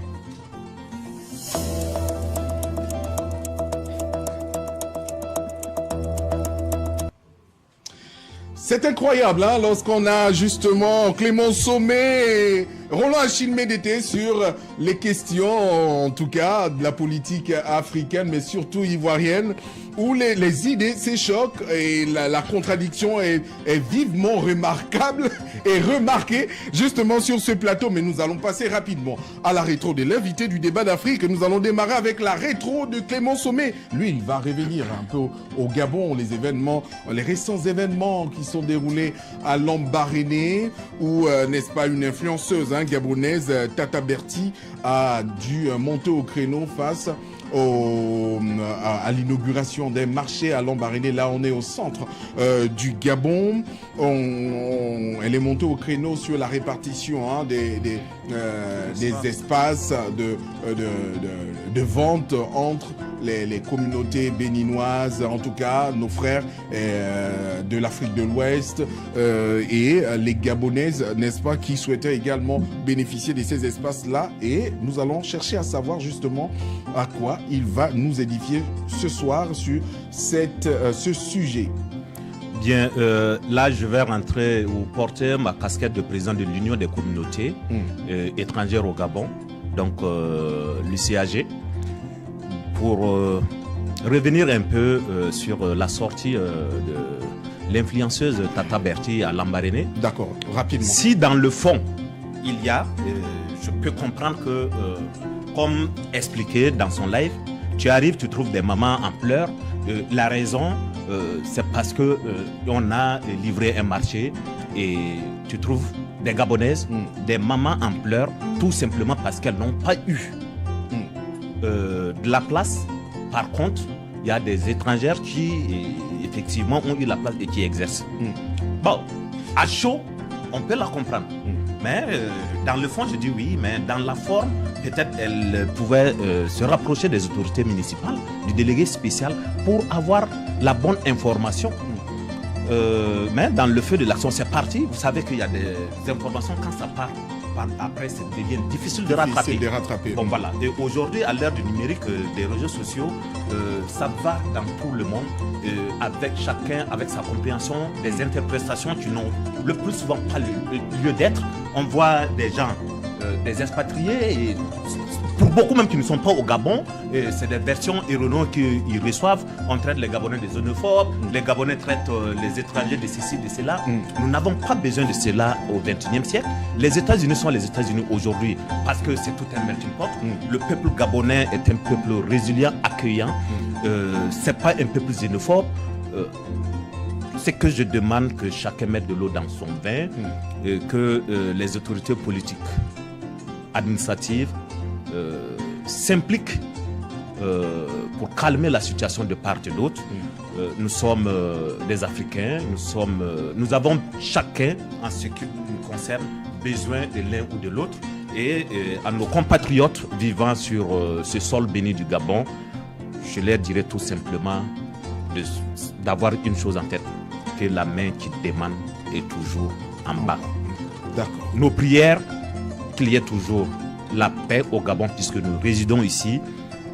Priez toujours pour les autorités de ce beau pays, pour le peuple gabonais. S'il y a la paix, il y a la tranquillité, il y a une prospérité économique, les retombées, nous pouvons nous en contenter. Et donc, on ne peut pas être chez quelqu'un et vouloir du mal de la personne ou parler du mal de la personne. Donc, on n'a qu'à savoir fermer un peu nos bouches, se maîtriser et ne pas rentrer dans des débats inutiles, inamicales. C'est pas du tout fraternel, qu'on revoie nos positions et à l'inverse aussi de l'autre côté, de nous accepter avec nos tares et nos insuffisances. D'accord. Un seul ami ne peut pas gâter l'amitié. D'accord. Merci Clément Sommet pour votre rétro de l'actualité. Nous allons passer rapidement à celle de Nestor Ndjikolom. Lui, il reste aussi au Gabon. Il va nous parler justement du processus de décentralisation en marche au Gabon, mais certainement dans son domaine. Nous allons l'écouter. Merci Modeste. Nous sommes à la veille des élections législatives et locales. Très rapidement, s'il vous plaît. Aujourd'hui, il y a une nouvelle génération, n'est-ce pas, lorsqu'on voit la liste officielle, on a des jeunes qui s'intéressent à la politique, on a des jeunes qui cherchent, n'est-ce pas, à gérer des mairies, à gérer des départements et gérer des institutions décentralisées. Et les autorités aujourd'hui ont mis en place un mécanisme pour pouvoir décentraliser, n'est-ce pas, le pouvoir et donner à chaque localité la possibilité de définir sa politique. Et aux jeunes ou encore aux futurs maires et futurs chefs de département, je voudrais simplement les interpeller, de rappeler qu'au-delà de la politique nationale mise en place par le président de la République, il y a également la politique locale, dont de nos jours, il faut prendre en compte l'aspect de développement durable. Et cet aspect-là, il y a beaucoup de maires ou encore des élus locaux qui ne maîtrisent pas ces outils-là. Il faudrait que les États mettent en place des mécanismes du ministère en charge du développement durable et certains experts de mettre en place des formations pour outiller cette nouvelle génération de gestionnaires de la cité qui va dans quelques jours être choisie par leur population locale. Donc il faudrait qu'on s'intéresse à cet aspect-là parce que dans le domaine du développement durable, il y a des ressources à mobiliser, il y a des outils à mobiliser pour pouvoir développer véritablement, localement, n'est-ce pas, ces villes. Donc je conseille, n'est-ce pas, tous ces leaders à venir de s'intéresser à cet aspect et qui va permettre d'avoir des fonds climat, des fonds de développement durable. Il y a plusieurs fonds qui existent, donc il faudrait qu'ils s'intéressent pour pouvoir mobiliser des ressources afin de financer, n'est-ce pas, leur politique locale. D'accord, avant de donner justement la parole à Roland Achille Médité, je compte quand même poser une question pour me rassurer, parce qu'on est à la fin de cette émission. Vous pourrez tenir quand même en une minute, faire votre rétro? Oui, je tiens. Ah d'accord, je compte sur vous. Je compte sur vous. Je peux tenir en une minute, même si les autres en ont fait 2-3. Je peux te dire en une minute. D'accord. Alors, rapidement, je vais dire, je suis mais là, vous êtes en train de prendre déjà. Oui. Donc, vous pouvez avoir la gentillesse de me laisser. Parce que quand vous avez parlé, je n'ai rien dit. D'accord, oui, et effectivement. Monsieur Clément Sommet, laissez Roland Achille Médité qui va nous parler justement de la marche du 9 et du 16 août dernier en Côte d'Ivoire qui a eu justement un plein succès par, en tout cas, les retours de l'opinion, mais aussi des organisateurs et de la population qui a participé à ces marches. Roland Achille Médité. Merci. Je voudrais dire d'entrée de jeu qu'un homme politique a une éthique, a une parole qu'il doit respecter. N'en déplaise à ceux qui manière de mentir au peuple. Ça, chez nous, ça ne c'est pas ça. Un homme politique a l'éthique politique. Sacré Roland Achille Médité. Il y a une marche le 9, il y a une autre marche le 16. Et vous avez vu la discipline avec laquelle ces millions, enfin, ces milliers, ces dizaines de milliers, ces centaines de milliers de personnes ont marché. La discipline, il n'y a pas eu de casse. Après, tout le monde est rentré. Nous avons vu la masse. Et une semaine plus tard, bis repetita, ça a rempli pour la place Figaro encore. On a encore eu du monde. Pour ceux qui ont regardé la marche, ils ont vu que tout le monde, c'était vraiment, comme on le dit chez nous, c'était B. Et donc, après ça, tout le monde est rentré encore tranquillement à la maison, sans qu'il y ait des heures, sans qu'il y ait cassure. Donc, c'était une discipline. Et ça, je voudrais saluer ça et souligner le fait que le peuple de Côte d'Ivoire, comme le PPACI, le PDCI et tous les autres partis de l'opposition, aspirent à ce qu'on ait des élections stables. et que la Côte d'Ivoire demeure un pays en paix, parce que c'est un pays de paix. Et donc je vais finir pour dire que je voudrais vraiment particulièrement, je n'ai pas eu le temps en début d'émission de le dire, rapidement. mais remercier rapidement ce peuple, ce magnifique peuple gabonais qui nous accueille avec beaucoup d'amour et d'amitié. Je voudrais remercier ce peuple. C'est vrai qu'il y a eu une sortie qu'on peut juger d'un ras-le-bol, mais c'est un peuple merveilleux. Nous avons entendu des choses sur les réseaux sociaux. Ce n'est pas vrai au Gabon. Nous vivons au Gabon et nous vivons très bien au Gabon. Et je voudrais à ceux-là qui nous ont accordé gîte couvert, à ceux-là à ce pays-là, nous voulons dire merci. Et quant à nos frères, quand on arrive dans un pays, on respecte ses lois. Merci. D'accord, ok. Justement, pour fermer cette émission, merci de nous avoir regardé. Je vais en profiter d'ailleurs pour aller retrouver mon cher ami Roland Achille Médété avec le concours de la régie pour fermer ce débat d'Afrique ce soir. Merci de nous avoir regardé. Je suis venu retrouver Roland Achille Médété pour être un peu face à face à Clément Sommet qui était avec nous ce soir pour ce débat d'Afrique. Nous avions eu également Nestor Ndjikolom qui nous a accompagnés ce soir et bien évidemment mon cher ami Roland Achille Médété qui est le représentant du PPACI qui a tenu justement à donner son énergie, comme vous le connaissez, pour ce débat d'Afrique. Merci de votre fidélité, chers téléspectateurs. C'était votre débat d'Afrique, mais nous allons remercier justement toute l'équipe qui a contribué justement à la réalisation de ce programme. Merci à notre maquilleuse maison, Lolita Jess, de nous avoir rendu très beau quand même ce soir. Et surtout notre réalisateur Randy Jomas. Merci de votre fidélité. On se retrouve à samedi lorsqu'il sera 21h59 pour votre débat d'Afrique. Merci.